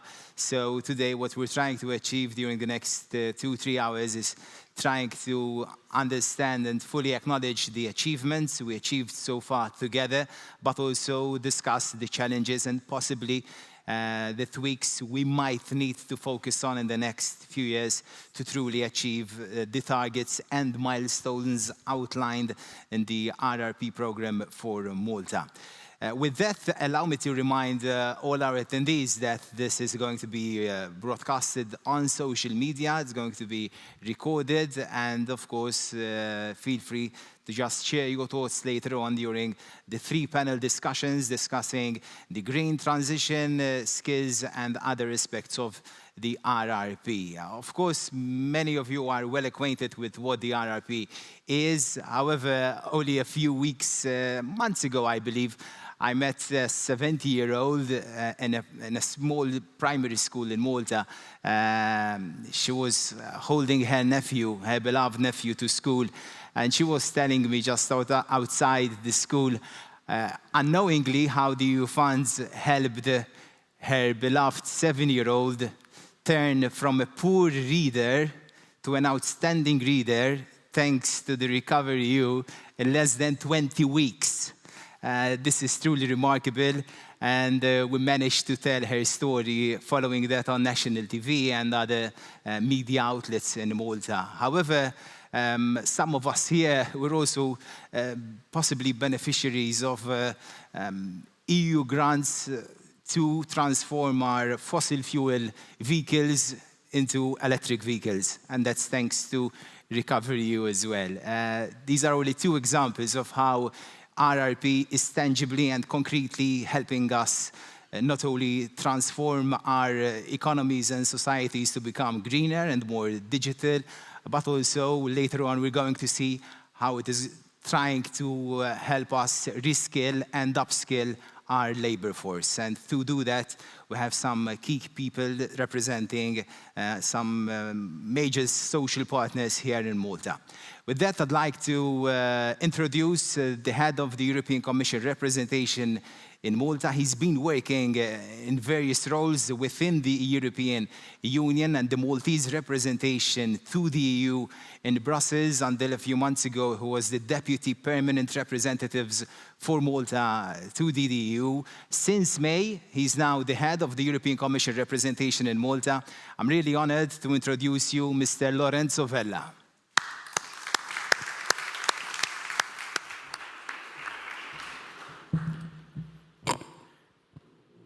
Good morning, Honorable Dr. Bonnet, Ms. Gower, Ms. Grillo, Principal Permanent Secretary, Excellencies, distinguished guests, ladies and gentlemen. On behalf of the European Commission representation in Malta, I would like to welcome you all to the second annual event on Malta's Recovery and Resilience Plan. I would like to express my heartfelt gratitude to the Government of Malta for supporting my team in organizing this event, and to the many Commission colleagues who traveled from Brussels to our islands to be here in person. Greeting also goes to the viewers who are watching this event live on social media from the comfort of their home or office. When Commission President von der Leyen visited Malta and Gozo a few weeks ago, she stated that Malta needs to combine its strong growth with a sustainable use of its natural resources. The EU's investment plan, the Next Generation EU, is investing more than €330 million here in Malta and Gozo. So in a nutshell, this is what this event will essentially be about. A discussion on how to square the objective of growth for Maltese businesses and the well-being of Maltese people with the need to prioritize sustainability and invest in future-proofing. We will have the opportunity to ask ourselves and ask one another, and hopefully answer, whether the Recovery and Resilience Plan, together with other EU funding instruments, is helping to deliver a greener, more skills-rich, and more dynamic Maltese economy. Is this plan helping to spearhead a more circular, more sustainable, more inclusive growth model? If yes, that's excellent. If not fully, then we have to discuss as to what we should adjust, what should we prioritize, where should we add effort, and where should we concentrate. I am very happy that we have the best possible audience and the best possible panel speakers for this debate here today. I thank all of you for investing your time and effort in preparing for this discussion. I cannot wait to hear from my Commission colleagues, the public administration, social partners, experts, and NGOs. I wish you all a great annual event this year, and hopefully more to come in the years ahead. Thank you very much.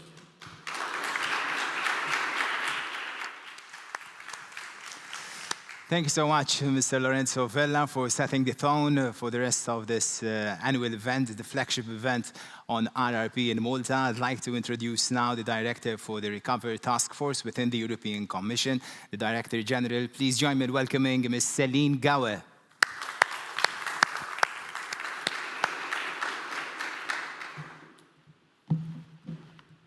Good morning, ladies and gentlemen. It is a real pleasure to be here with you in this absolutely beautiful venue, a bit hot though, but really, really beautiful venue, and to discuss the Recovery and Resilience Plan. I think we are all together moved by our common interest into this plan in half of its lifetime, because we have now reached, as Lorenzo just recalled, half of the lifetime for the implementation of the plan. And it is a very good occasion then to take stock and see how are we faring with implementation here in Malta, but also more broadly in the EU. How is the plan able to answer the challenges that were at the outset, like the recovery from the COVID crisis, but also all the many challenges that have come our way since. The war in Ukraine, the energy crisis, and now the war in the Middle East. What is it doing for citizens? How is it helping business to cope? And how is it helping the economy to transition to a more green and more digital economy and society? What is working well? What could be working better? And it is not something that just the Maltese authorities and ourselves, despite our excellent cooperation, can do. It's something that requires all of you to be there with us and to help us. And that's why I am, like the previous speaker, very happy to welcome the stakeholders, the social partners, the NGOs, all those who will make this plan happen. It is, again, not only a public-driven exercise. Let me start with a few good news for Malta, but also for the rest of the EU.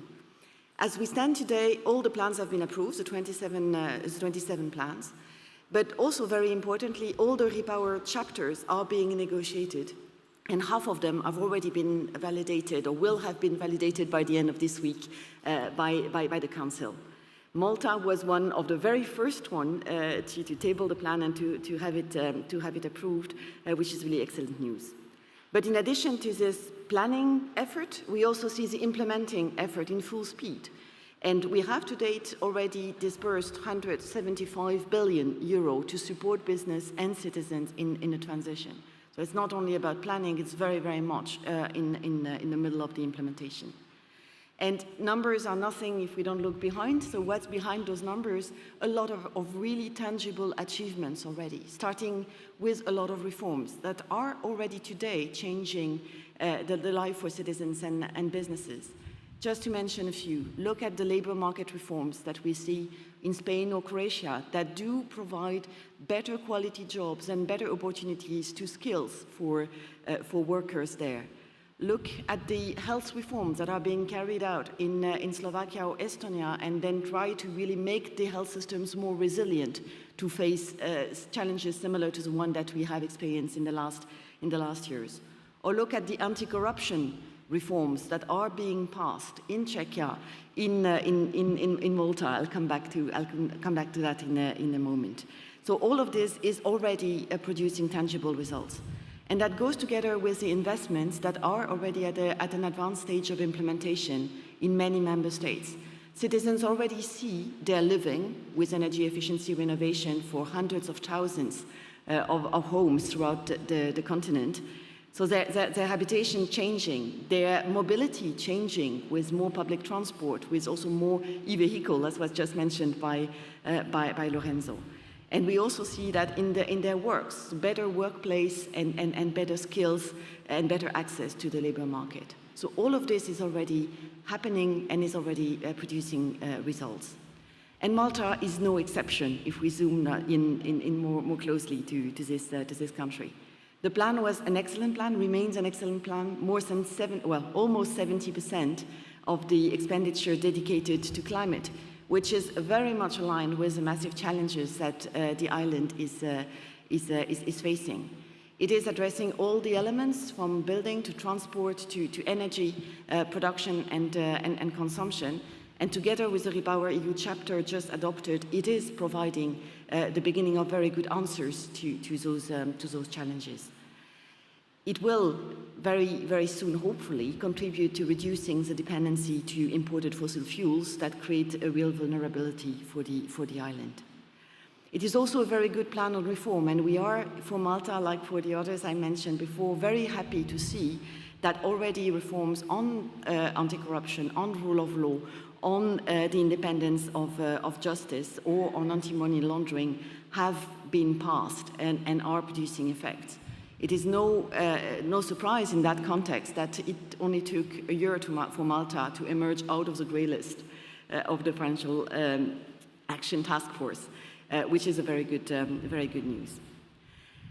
So progress is there, progress will continue. It's not going to be easy because implementation of reform is never easy, finalization of reform is never easy, and investments are challenging to implement in a very short timeline that we have. But this is why it is so important to be here together and see how we can make the best of this huge opportunity that is provided by the plan.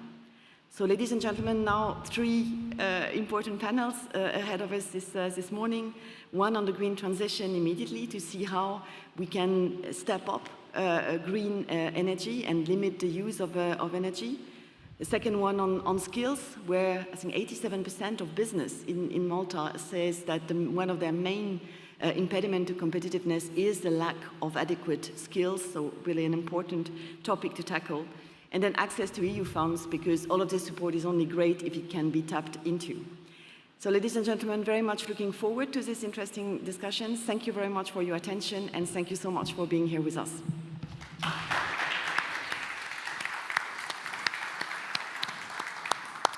Thank you so much to Ms. Celine Gower from the European Commission.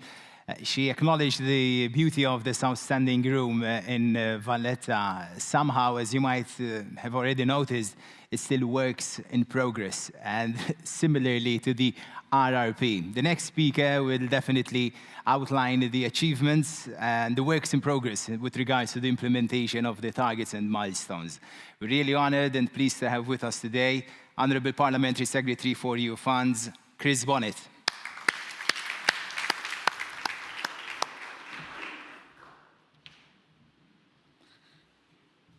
Thank you, Madam Director General, my friend, Head of the Commission Representation in Malta, Lorenzo Vella.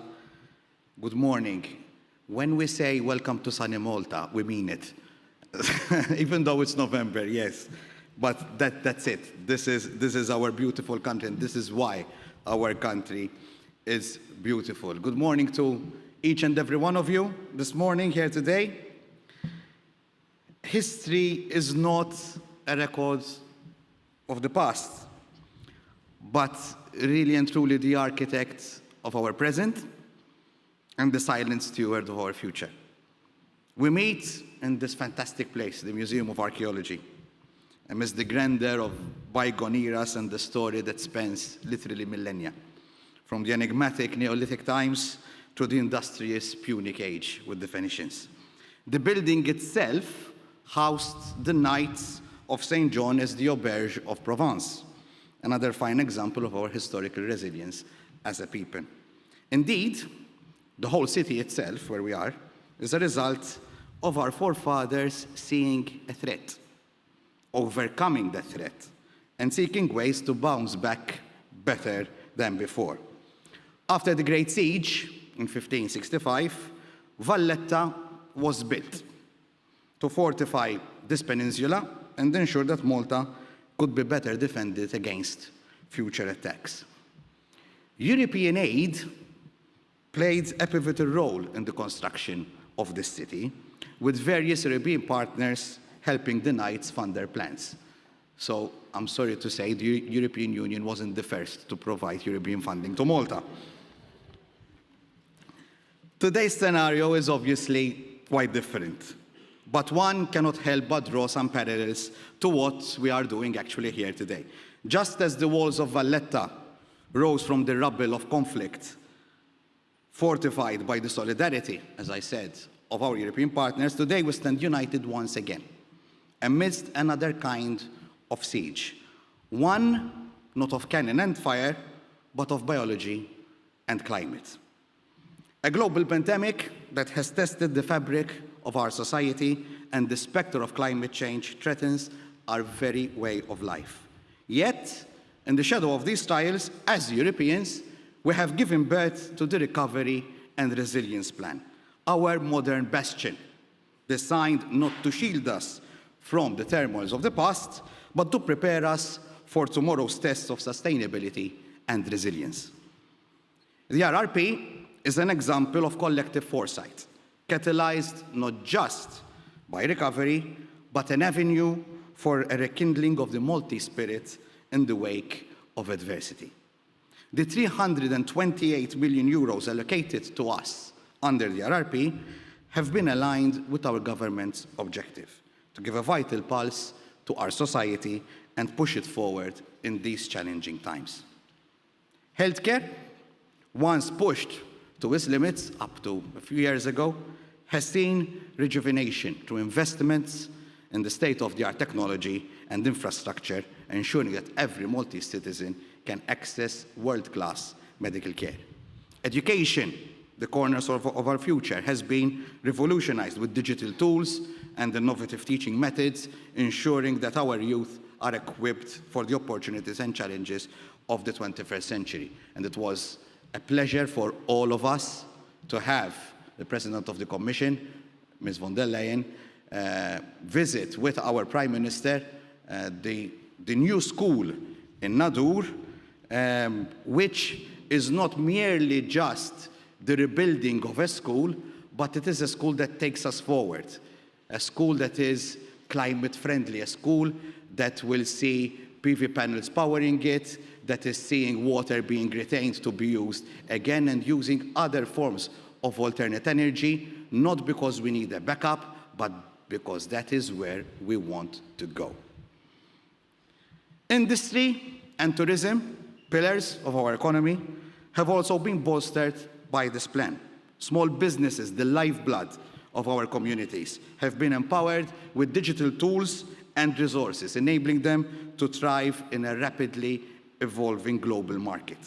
Through this, we have not just recovered, we have reinvented the way we do business, the way we learn, and the way we care for our people.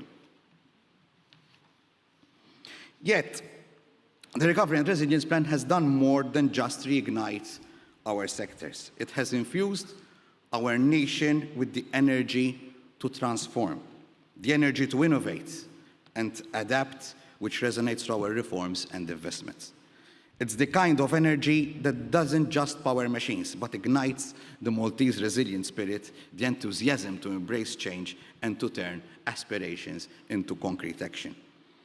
As we chart our course forward, bolstered by REPowerEU, we have also transformed the way we look at the production of energy, our fuel for tomorrow.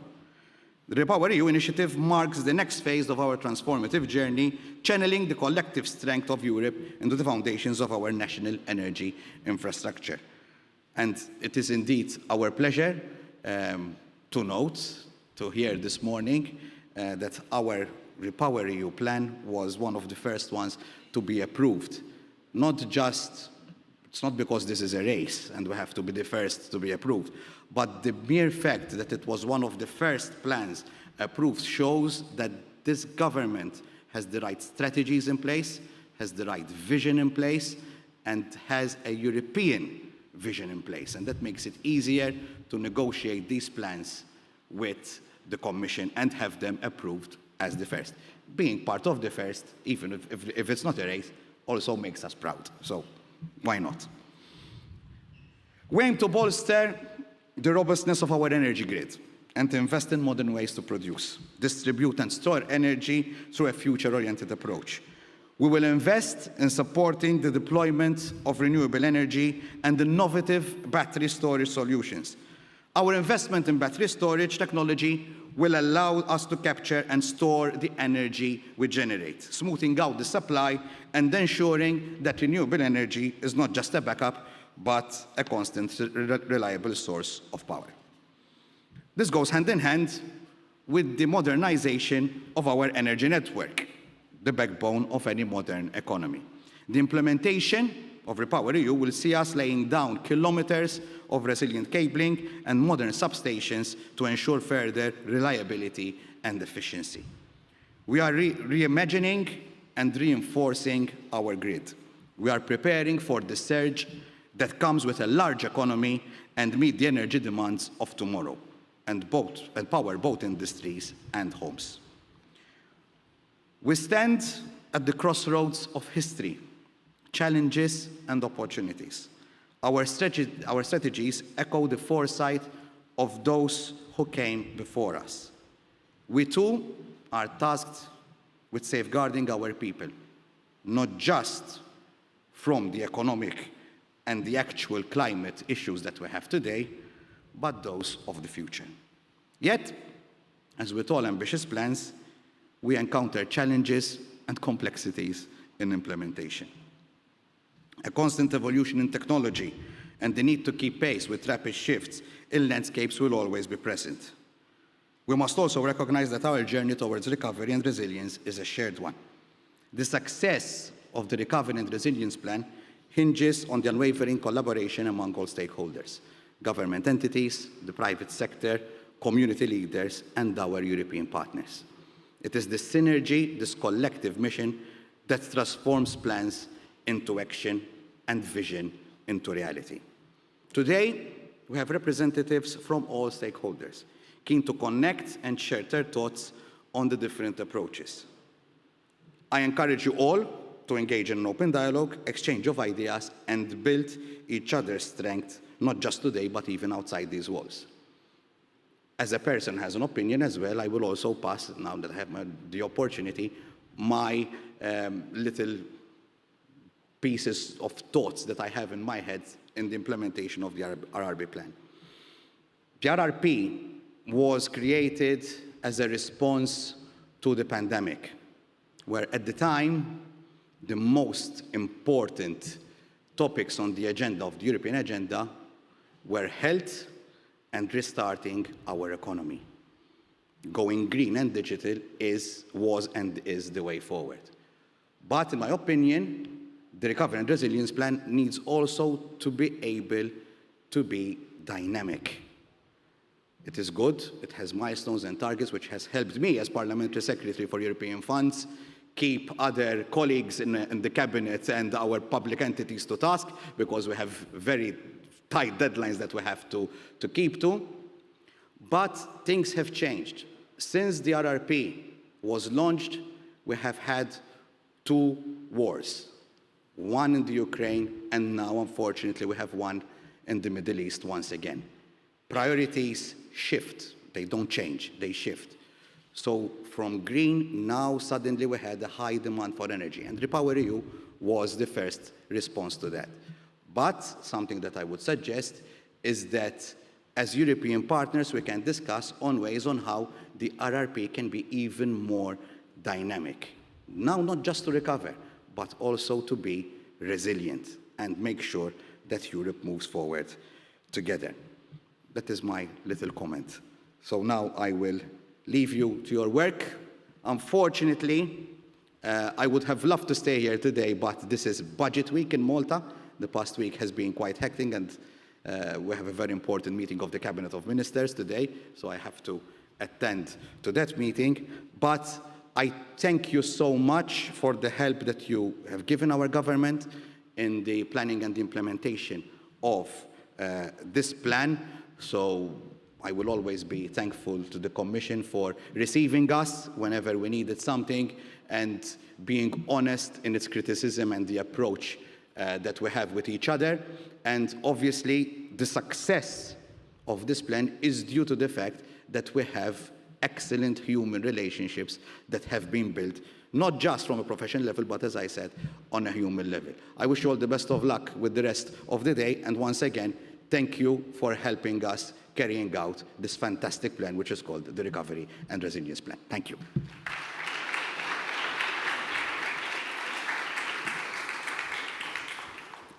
So thank you so much, Honourable Parliamentary Secretary Chris Bonnet, for his introductory remarks.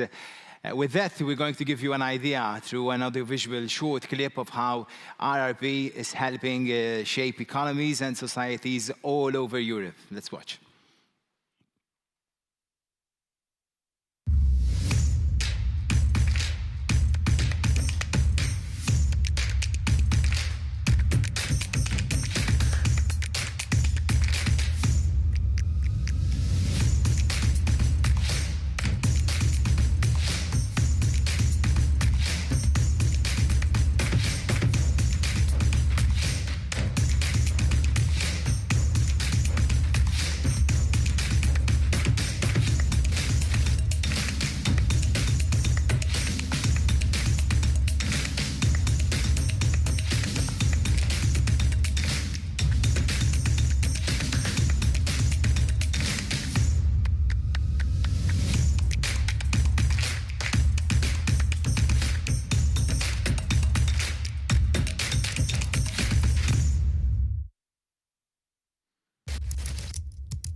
So during the first panel discussion, we're going to focus on the green transition. You've already heard a lot about Repower EU, possibly the most recent novelty within the RRP. We're going to focus on that and possibly the challenges that Malta is facing to blend its energy transition and try to move towards a greener energy. And to do that, we have 5 distinguished panelists. I'd like to introduce them and take a seat straight away.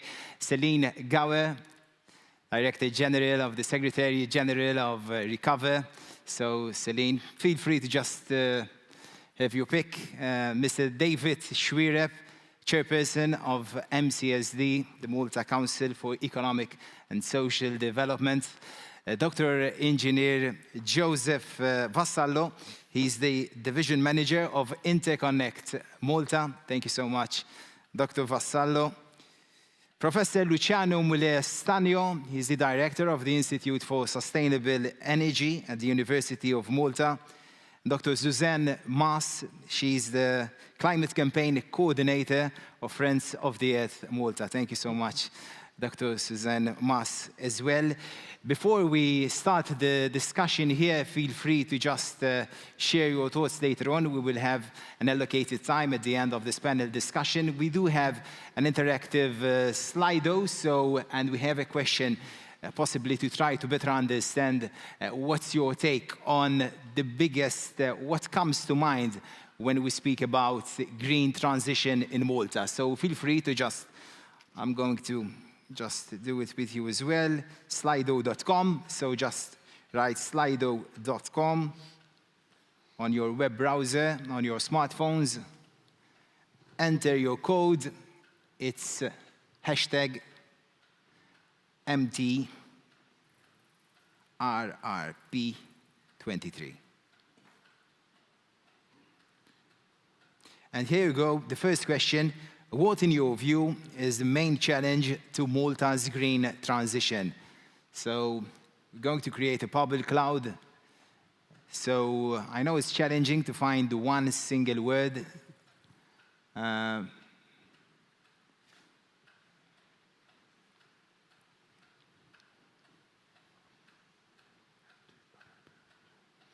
course, voting is anonymous.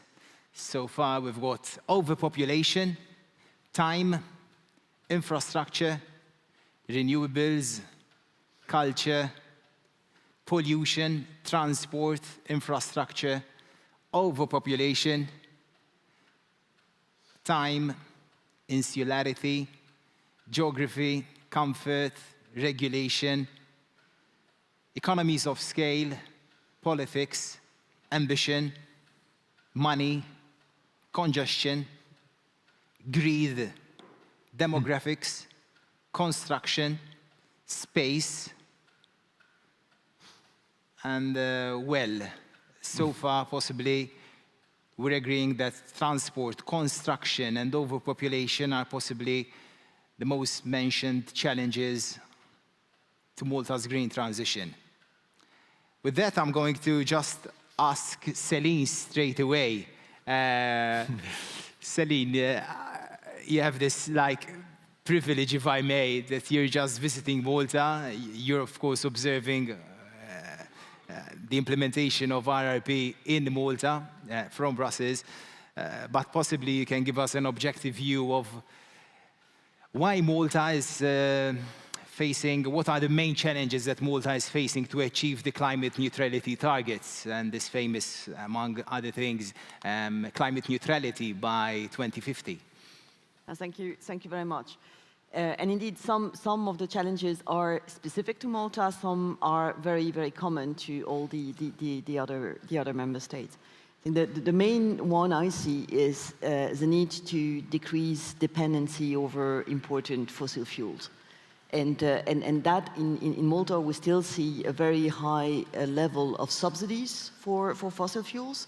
There is not yet a targeted approach to the most vulnerable households or business, but still a really broad brush subsidies to consumption of fossil fuel. And this is undermining essentially the need to address the real challenges, which are not only the price and the dependency that fossil fuel generate, but more importantly, the need to reduce consumption. So energy efficiency, for me, energy efficiency is absolutely critical. And if you don't have price signals for the reduction of consumption, then why would you reduce your consumption? And there, why would you invest in the real solutions like a renovation of building insulation and decrease of consumption? So energy efficiency. Renewables, I think renewables only account for 12% of Maltese energy consumption. This is extremely low, much lower than most of the other member states. Admittedly, insularity, overpopulation, space that are here on the screen seen as challenges make it difficult, but they do not make it impossible. Look at sun. I think here it's summer again. I think it was winter when I left Brussels yesterday. So you have sun and you have possibilities without installing large solar farm you have to make the most of the sun that is available here. Wind is also a possibility. But that, of course, links to storage and grid, which, as we could see last summer in Malta, are an issue. So energy efficiency, renewables, grid and storage, and finally also transport, indeed. Congestion is the first thing that struck me the first time I came to Malta. So how can you have so many traffic jam in such a small island? So something on congestion, which is not only replacing existing cars by clean cars, so electric cars, but also more importantly, looking at collective transport, efficient, reliable, frequent public transport to reduce the congestion and facilitate the daily life of citizens and also the competitiveness of business. Sini, thank you so much. You mentioned solar energy. I know that Dr. Vassallo, he's working on several projects in this regard. Possibly he can enlighten us with what's going on with regards to exploiting this opportunity and other projects, including offshore projects. Right. Interconnect Malta is working on a number of projects which are most related to the integration of renewable energy sources. So the percentage of renewable energy sources is to increase in the future, and there are ways of helping its integration. One project. Celine mentioned 12%. What's your take on that? Do you agree that it's extremely low? It's increasing. It's increasing. It's increasing steadily. It's actually beyond the current target we have. So. But again, we are working on ways of strengthening the network to be able to integrate much more than that. So when it comes to, for example, a second interconnector is one of the projects we're working on. This will, first of all, it will help also to serve as a backup for the first one. Malta is an island, and interconnections are essential for its energy supply, and also to integrate large-scale renewables. As we are with our current network and generation capabilities, without interconnections, Malta would not be able to sustain large-scale integration of renewables. So that's the second interconnector will definitely help with that. It will also help with the increasing demand for electricity, of course, but it will also serve to stabilize the grid and make it more resilient when it comes to large scale. And avoid the power cuts we had last summer. Well, the interconnection is a source of energy. Okay. It's not actually implemented with the distribution network itself. So it's a different matter which is tackled by the DSO, the distribution system operator. We are looking more at sources and how to utilize better the renewable energies, for example. So apart from the interconnector, we're looking at a project which is funded, in fact, by the RRP, which is a battery energy storage to be located in Marsa, in the location of the former power station at Marsa, which is, I think, very significant because we're going from fossil fuel directly to a clean source or utilization of clean energy from the batteries. And the idea there is that renewables are fine, but they are available only when the meteorological conditions are right. So solar energy is available only during the day, And wind energy, for example, is available only in specific times when wind is available. So there will be times when there's cloud cover, for example, or there's no wind. But let's consider, so we are to consider that renewable energy is what we need, but at the same time it's intermittent. And to help with this intermittency and to be able to dispatch plant and to purchase electricity from the interconnections, I mean, according to a plan, one would have to store energy. And so the battery storage, both at Marsa, and there will be another bigger one at the Lemara power station as well, those two together will store energy, and energy which might otherwise not be used from renewable energy, and then use it at a later time when the grid requires it, or when it's, for example, it will help even with the dispatch of local plant, which means that then even carbon dioxide and efficiency will be lowered even more. So, so yes, that's one way of how we're looking at helping the integration of much more larger scale renewables. So possibly the most important project is the second interconnector, if I'm not mistaken, well, right? It is a project which is ongoing. The interconnector is due for completion in 2026, and we are already at a stage of issuing tenders for its implementation. So it's something that we are working very hard on at the moment, the teams at Interconnect Malta.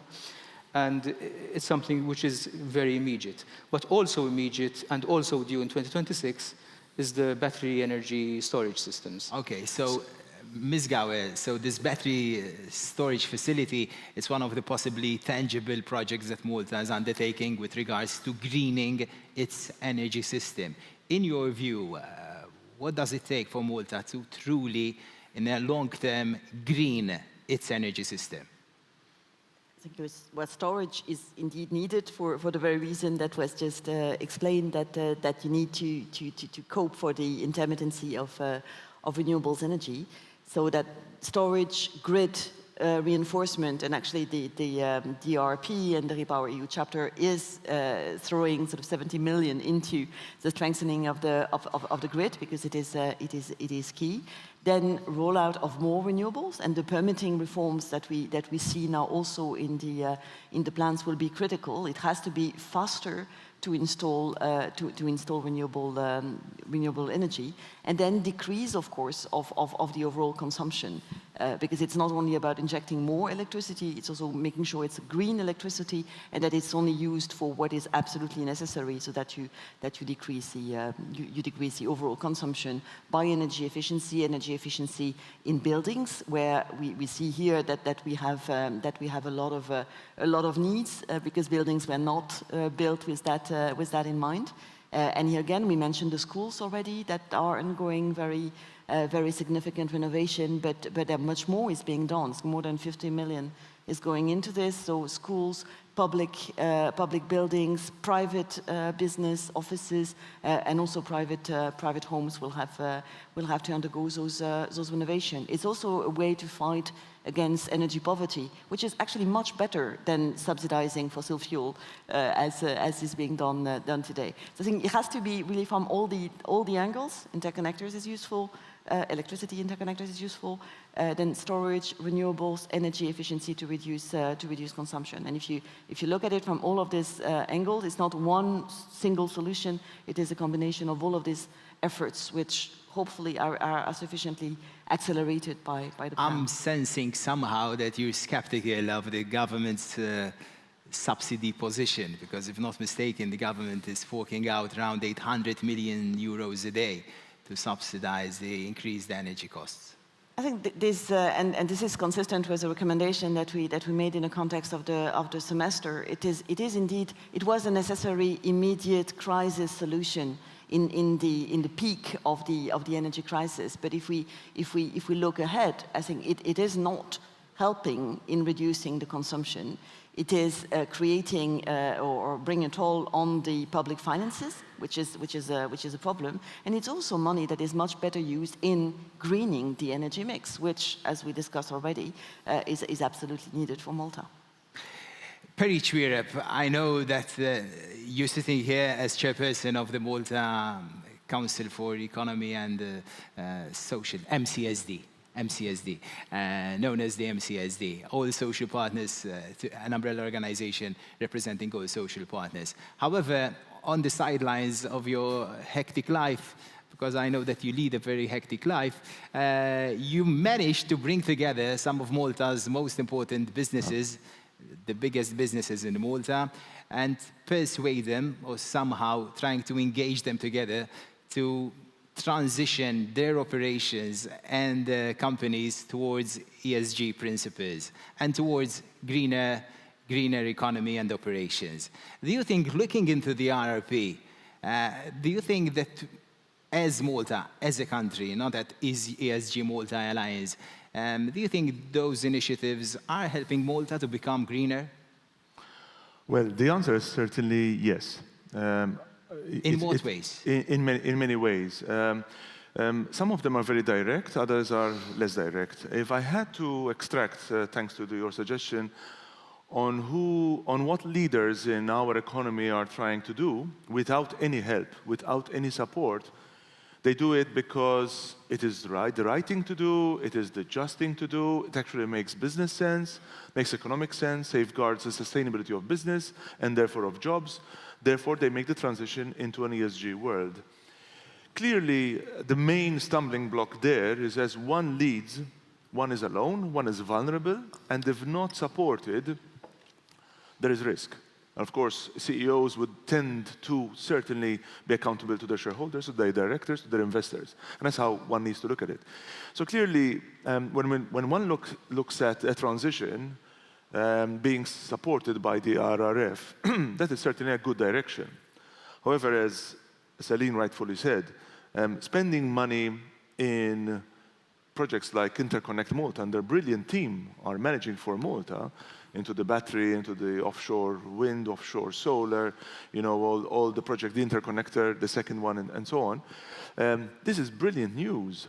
However, we really need to put our money even tighter, close to our mouth. And that is really, while supporting people and business, and therefore everybody, in protecting against the inflationary influence of energy, and that I think nobody is against, maybe partly because of selfishness, but also partly because that's what we need to do to ensure stability. So there's a bit of both, yeah? However, maybe what we see less of is as we spend €1 million a day on this, which is serious money, which could be spent better into investment in renewables and conservation and so on, we see limited education, sensitization towards conservation of energy. Because we can generate and import a lot of green, fully solar energy from Sicily, from Europe, from our offshore wind and solar, as much as you wish, and it will be fully green, no problem. But if we guzzle that energy into manners which are irresponsible or inefficient, then we would be serving ourselves a bad deal, because we would have invested, even in green energy, in manners which is not responsible. So actually, maybe one thing that I've heard being mentioned over and over again, and I would tend to think social partners tend to agree, I certainly agree with this, is that as we do this, and as we speed forward the investment of renewables, green renewables, of course, irrespective of what comes across in the interconnector, and we can be the greenest country in Europe as soon as possible, unless we focus on conservation, especially when everybody's comfortably numb, being, enjoying the use of energy without needing to worry about the real cost of where that energy comes from, and the fact that we, from our taxes or from whichever source, are supporting fossil fuel subsidization as against the acceleration of green energy, and therefore not taking the right actions in the way we protect, we move, we transport. We use our buildings. The inventory of our buildings is probably one of the poorest, I would tend to think, in Europe. The fact that we Do we have the right skills to make this transition? And therefore, the investment in education to be able to do this. These are the areas we really, really need to focus on: conservation, use of energy appropriately, and having the right skills to be able to benefit from, one, the cushioning effect of supporting fossil fuels, as rightfully said. Therefore, our prioritization of conservation was at the same time hopefully waiting for the fastest implementation of the green energy resource that will become through Interconnect's project's work.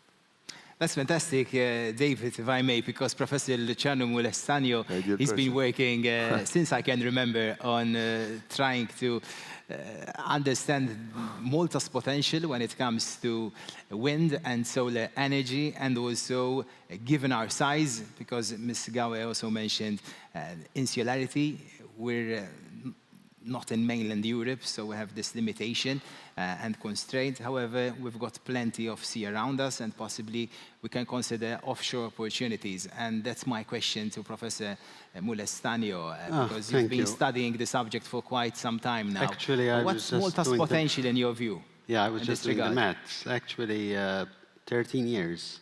13 years. 13 years we've been working on offshore solar. We were actually the first group anywhere in the world that was acknowledged at a recent international conference to launch solar panels at sea. Well, I like to tell my students a couple of things. One of them is, number one, the only time you don't have an impact on the environment is when you're dead.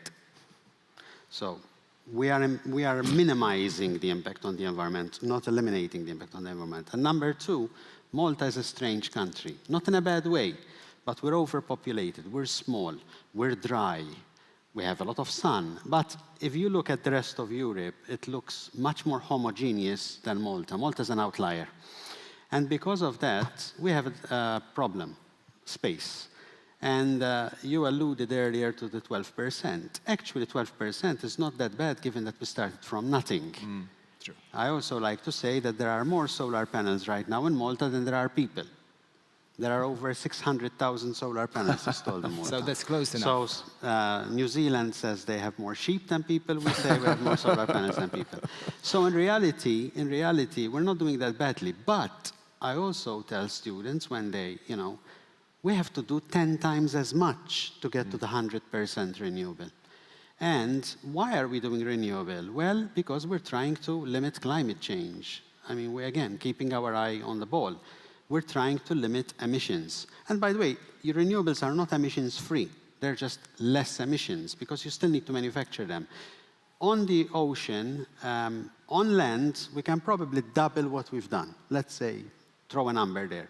We can probably double 20, 24% eventually. But eventually, we're going to have to go offshore.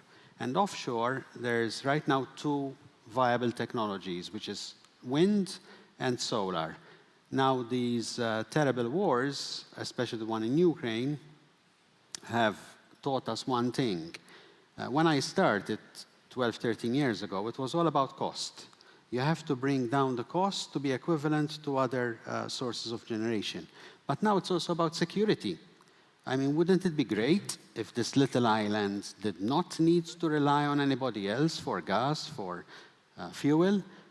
And that's where offshore comes in. Offshore is not the cheapest form, of course. You have to build platforms, you have to build floating devices, but it's an infinite space, relatively infinite space. I mean, we have, on a simple map of Malta, you can say, I need the equivalent of the size of Gozo to make a farm. And you can find it, because our territorial waters are enormous. So yes, we can get to 100% renewables, of course, over a period of time. We are not moving fast enough, in my opinion. And of course, wind is going to also play an important role. They are complementary. So wind tends to blow when solar is not necessarily at its best. Like summer, solar is great. Wind is usually not. At the same time, storage is obviously hugely important, but the technology is known. Again, it's only a matter of, can we drop the cost? And the cost is dropping already. The solution is already on our roofs. I have a system with a battery at home. So the solar charges it, when the solar doesn't give me any more electricity, the battery kicks in. You just do that on a larger scale. Of course, it's worth a lot of money. But we're spending $1 million a day to subsidize fossil fuels today. We did it last year, too. And my last point, which actually ties in probably to what Suzanne will say, transport. 12% not of electricity. Most people don't understand that. It's 12% of energy. A big chunk of that energy is going into cars, burnt fuel. And yes, EVs are nice, but EVs are only about, let's say, half as green as fossil fuel cars in Malta. Of course, when we go to fully renewable, they'll be even greener. But what about mass transit? 15 years ago, I moved back to Malta. And one of the first things I asked the then Prime Minister is, how come we haven't thought about a mass transit system in such a small island?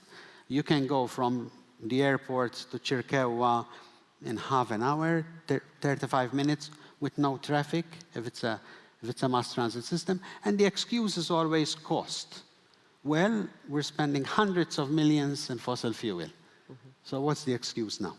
So, I don't know, but the low-hanging fruit from your remarks is possibly we should focus, instead of solar energy and wind energy, offshore infrastructure, we should possibly consider a mass transport system first. I think we need to do both, because in parallel. We have to, because that would reduce, hopefully, car use and therefore fuel use. So it will reduce. Same thing as energy efficiency, as David mentioned. Battery storage, we have to do it all. 2050 is not that far away. No, definitely. In fact, the 2030 target is almost alarming. Yeah, of course. Because you start a project today, the wait times, the delivery deadlines will probably already not get you there. So we have to do all of the above. And the sooner we start and the sooner we commit, the better we are. Yes, sometimes it's going to be a bitter pill to swallow. And of course, politicians have a different way of looking at things than scientists. But yes, fuel will probably have to be more expensive. We probably have to pay more for our parking. And yes, eventually, the price of electricity will probably go up. Okay. I mean, I can't see, obviously I have no inside information, I'm just saying, but can we really believe that what we're paying today will be the same in 10 years? So, and if we consume less, that's okay. Thank you so much, Professor Molestano. You already anticipated our next speaker, Dr. Suzanne Mas. I've noticed you've been holding this document report, which you co-authored last summer, towards a fossil-free Malta. I know you mentioned the bottlenecks with regards to the green transition in Malta. Can you mention the top 3, if I may? Thank you so much. Thanks for having us. Well, I have to say many of the points I wanted to make have thankfully already been made. So I think, first of all, a bottleneck is the influence of the fossil fuel subsidies that we still see. Today, with the energy subsidies, with a blanket subsidy that actually subsidizes large energy users rather than protects those most at risk. So obviously, as an NGO promoting environmental conservation, but also social justice, we do believe there is a need for protection of households, of small businesses against massive increases in energy prices. But we believe that can be done with a very different subsidy system that would prevent energy poverty, but at the same time give a clear price signal to other players, to other households, to make that shift, to invest in insulation, to invest in renovation of their home, for businesses to shift. But also, as was mentioned by several speakers, the issue of transport. So we speak about energy efficiency, energy savings, we think of light bulbs, of insulation, but actually about half of our energy demand is for transport, and those subsidies today are also going to transport. So we're actually subsidizing petrol, diesel cars to drive more, even though we are very well aware of not only the climate change impacts, but also the impact on our daily life in terms of congestion, pollution, noise, road safety, that have all, I think, been raised by many people across the country as the top issues that we're facing. So also there is a huge potential to shift, and actually to shift relatively fast. Professor Mulestano already said that. And I think what you see from the issues raised by people, overpopulation, space, geography, these are often mentioned as downsides, but actually they can be upsides. The average commute here is 5.5 kilometers. I mean, you can actually walk that in an hour. Most people... Somehow. Yes, I mean, not in all weather types, perhaps, but that's how short that distance is. That's half of the trips are less than that. So if you think that we actually dedicate the little space we have to modes of transport that are much more efficient, so if you have a dedicated bus lane, a bus rapid transit, a tram perhaps on some routes, you can transport 100 to 1,000 times more people in that same space than if we consider the private car. So this, as we believe, is really one of the main challenges that, I mean, for many years we have been discussing needs to be addressed here. And yeah, not only for the issues related to transport and congestion and quality of life, but also for reasons related to energy and climate change. Dr. Mas, earlier on, Dr. Vassallo mentioned the grid and also the battery storage. These are going to be financed through REPowerEU. What's your take on that? Do you think they will help Malta in this green transition?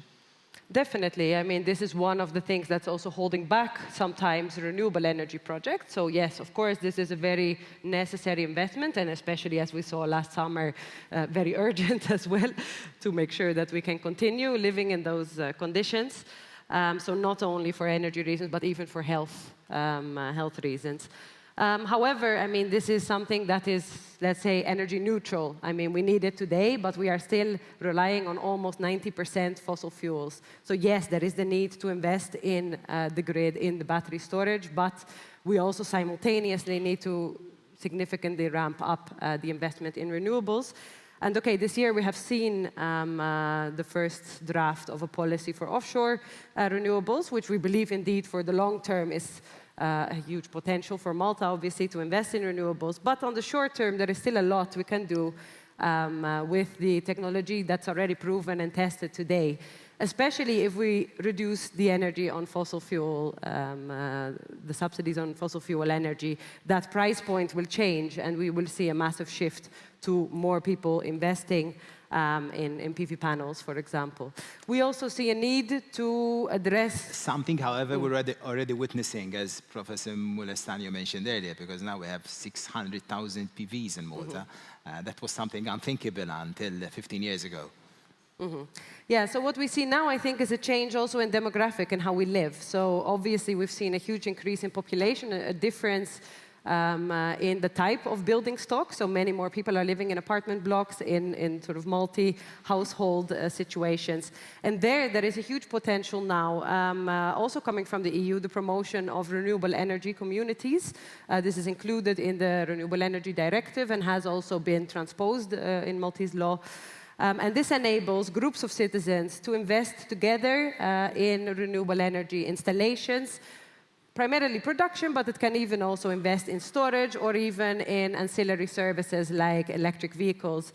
So basically, it allows people to pool that investment and to invest together in a bigger space. That can be, for example, the rooftop of a apartment block. It can also be a way to pool from household money into public buildings to ensure that we have much more PV coverage of public buildings, but also, for example, of industrial estates, of large surfaces that so far do not have solar panels yet. So this is something where we see a big potential, especially for the short term, because this is technology that already works, as we heard, 600,000 panels already. It's not a question of whether it's efficient or possible. It is. So we need to, it's more about finding the ways, how can we shift now from many households, terraced homes, people who have their own roof that already have made that shift, to now other types of households, businesses that have not yet received the right incentives for investing in that as well. And this would also ensure that renewable energy is generated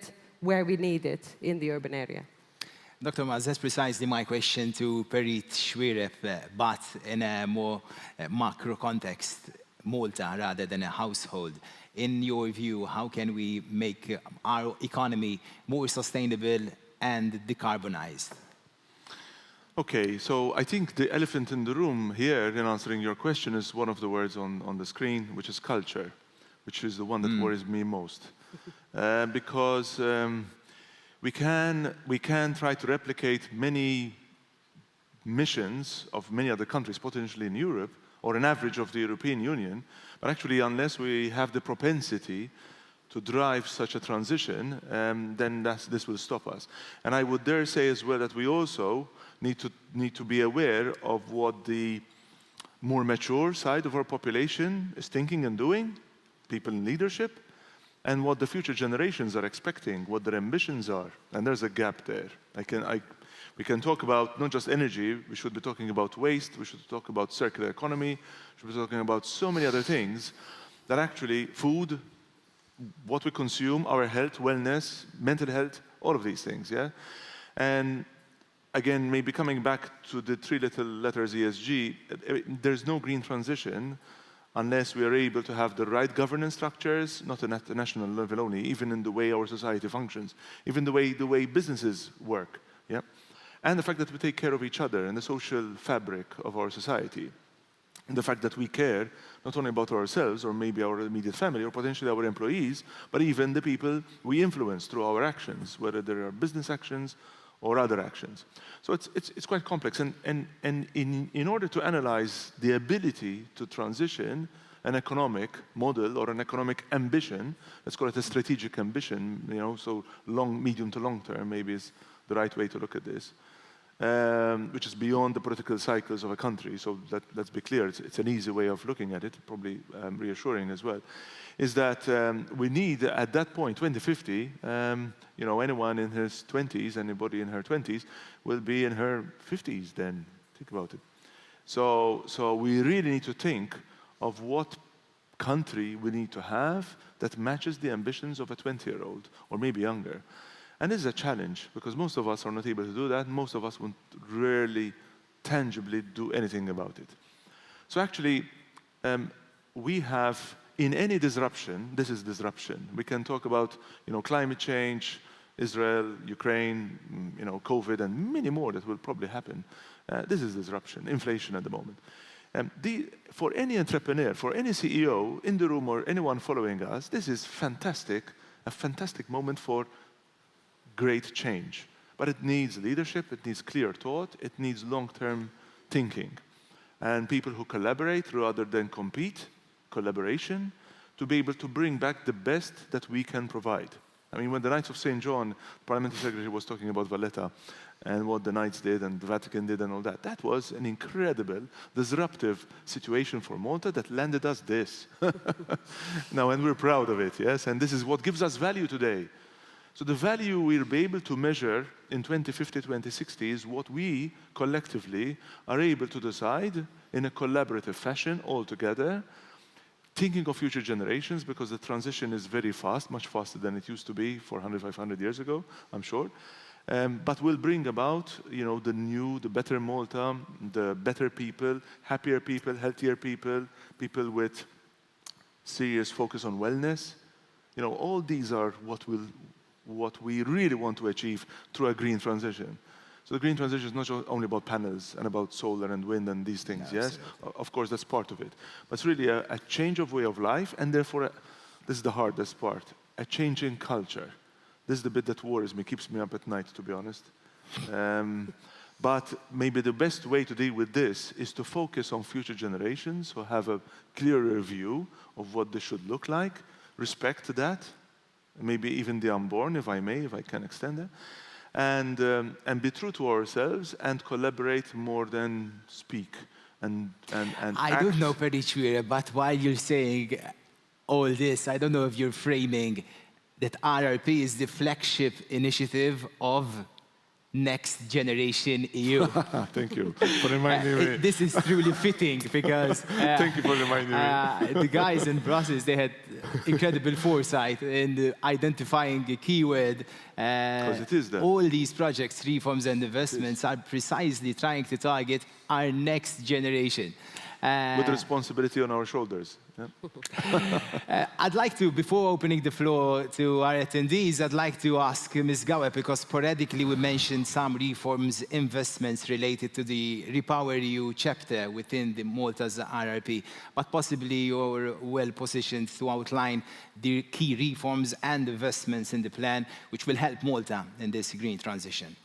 Thanks. Well, reforms essentially is on the permitting. So how do you ensure that there will be more renewables, quicker renewables, easier renewables to be built, both onshore and offshore? And I think one important one, even though there are more solar panels than sheep in New Zealand, it's important to facilitate that, and this obligation to have solar panels on roofs is an important step. So those are reforms in there.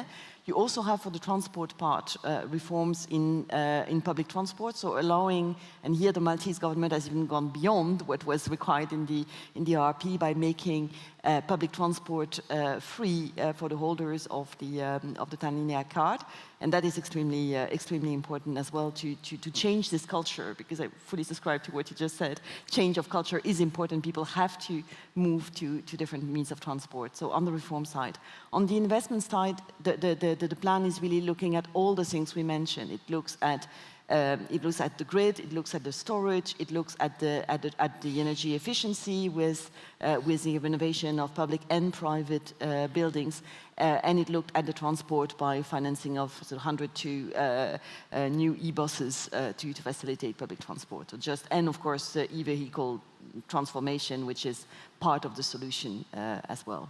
So as you can see, it tackles every element, trying to accelerate the transition that will have to go beyond the RP. It's an acceleration, it's a help. It's not, of course, the end of it, because the needs are much bigger than what the RP can do. Absolutely. Thank you so much, Ms. Gawe. So I'd like to just invite you all to just share your thoughts, views, exclusively on the green transition, so the green aspects within RRP. So feel free just to raise your hands and ask any questions you might want to ask. We've got Paul Abela, President of the Malta Chamber of SMEs. He'd like to share his thoughts. So I don't know if we have a microphone for Mr. Abela. We do have. So just hold on a second, Mr. Abela. So here we go.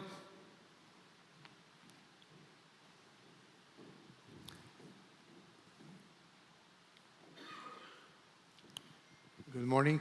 Thank you for inviting me here. I've got 2 points. As regards the PV panels, as a chamber, we have partnered with Water Services Corporation, and we did 3 water reservoirs, 1 Randy and 2 in Gozo. And we are producing 3 kilowatts in this. But I think even the country putting PVs, we're slow. You know, the bureaucratic thing to do things. There are so many roofs. In this has got, I don't know, I'm a director at Malta Enterprise. The roofs of all the factories in Malta, it's massive. But then we started about 15 years ago, they wanted €3 per square meter because the roofs belongs to Indis. And then Indis, and then there is Malta Enterprise. You know, we have this bureaucratic thing. It's called Malta Energy with Water Services Corporation. We're ready to do more. We have invented a scheme where we issued a tender, and all our members, participated, and they did the PVs themselves. We did for 20 years. They're going to maintain them, clean them, and whatever.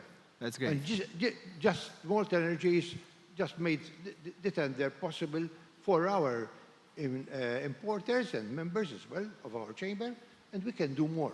So, Mr. Abela, you're calling on the authorities to possibly reduce the red tape when it comes to... No, because it have to be speeded up. You know, there should be a policy, and that policy should be implemented by everyone, and we take the plunge, and we can do more.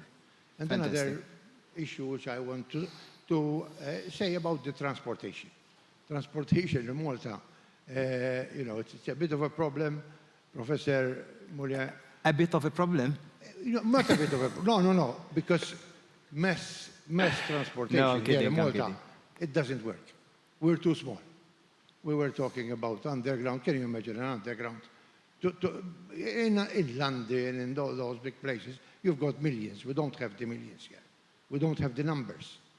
As regards, something has to be done. I represent the haulers at the port.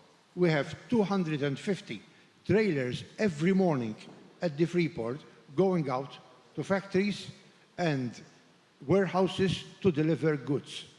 So that is one thing. But then, the government has introduced the free transport. You don't pay on the bus. But the numbers didn't go up. It seems that we are not. The last thing, if I can spare, it's as regards electricity generation. We do have generation. We're going to have the second interconnector. But we have a proposal to the Prime Minister when we met him about the budget. The distribution is the problem. You have in Malta now, which is 25% owned by a Chinese company. So their interest is not our interest now. So we have a problem. We told the Prime Minister, have a committee, a technical committee, which he will spread out around Malta and Gozo what needs to be done, distribution-wise, substations, and so on. And that is being, and they monitor, not only Malta will monitor, because here, politically as well, you have two substations, where should I do it? In my locality or in the other locality? So I think this committee, technical committee, will draw a plan of how our distribution, because last summer, the main problem was distribution. Because the power station, there was the interconnector, there was the power station with 400 or I don't know how many megawatts. So the supply was there. The distribution lacked. And I think we need more investment in the distribution side. Somehow the good news, Mr. Abela, is listening to Dr. Vassallo earlier on, thanks to RRP, we're going to strengthen the distribution as well. Am I right, Dr. Vassallo? There are funds for the distribution reinforcement, yes, but as I said previously, it's NMOL, the distribution system operator, who is handling that part of the funds. So it's not interconnected. In your remit as Interconnect Malta? It's distinctly, right? It's distinct. Interconnect Malta is handling, as I said, the projects of interconnection and battery storage in this case. And but what we hear today is also the importance of electrification. And it's increasing everywhere. I mean, since we're going even in transport, we're going to electrification. It puts a lot more pressure on the supply and the distribution of electricity. And it shows that, putting these funds also to good use, in our case, with battery energy storage, I think is a good way forward to green the energy and to meet the demands of the consumers in general. Dr. Engineer Joseph Vassallo, I think we can possibly take one brief comment. We have time for that, but otherwise we'll just have a quick coffee break unless anyone wants to share his views. So once again, thank you so much to Ms. Celine Gawe, Perit David Schwirep, Dr. Engineer Joseph Vassallo, Professor Luciano Molestano, and Dr. Suzanne Mas for your insights. We'll be back in roughly 15-20 minutes, so enjoy your coffees, croissants, and anything else. We'll be back shortly. Thank you.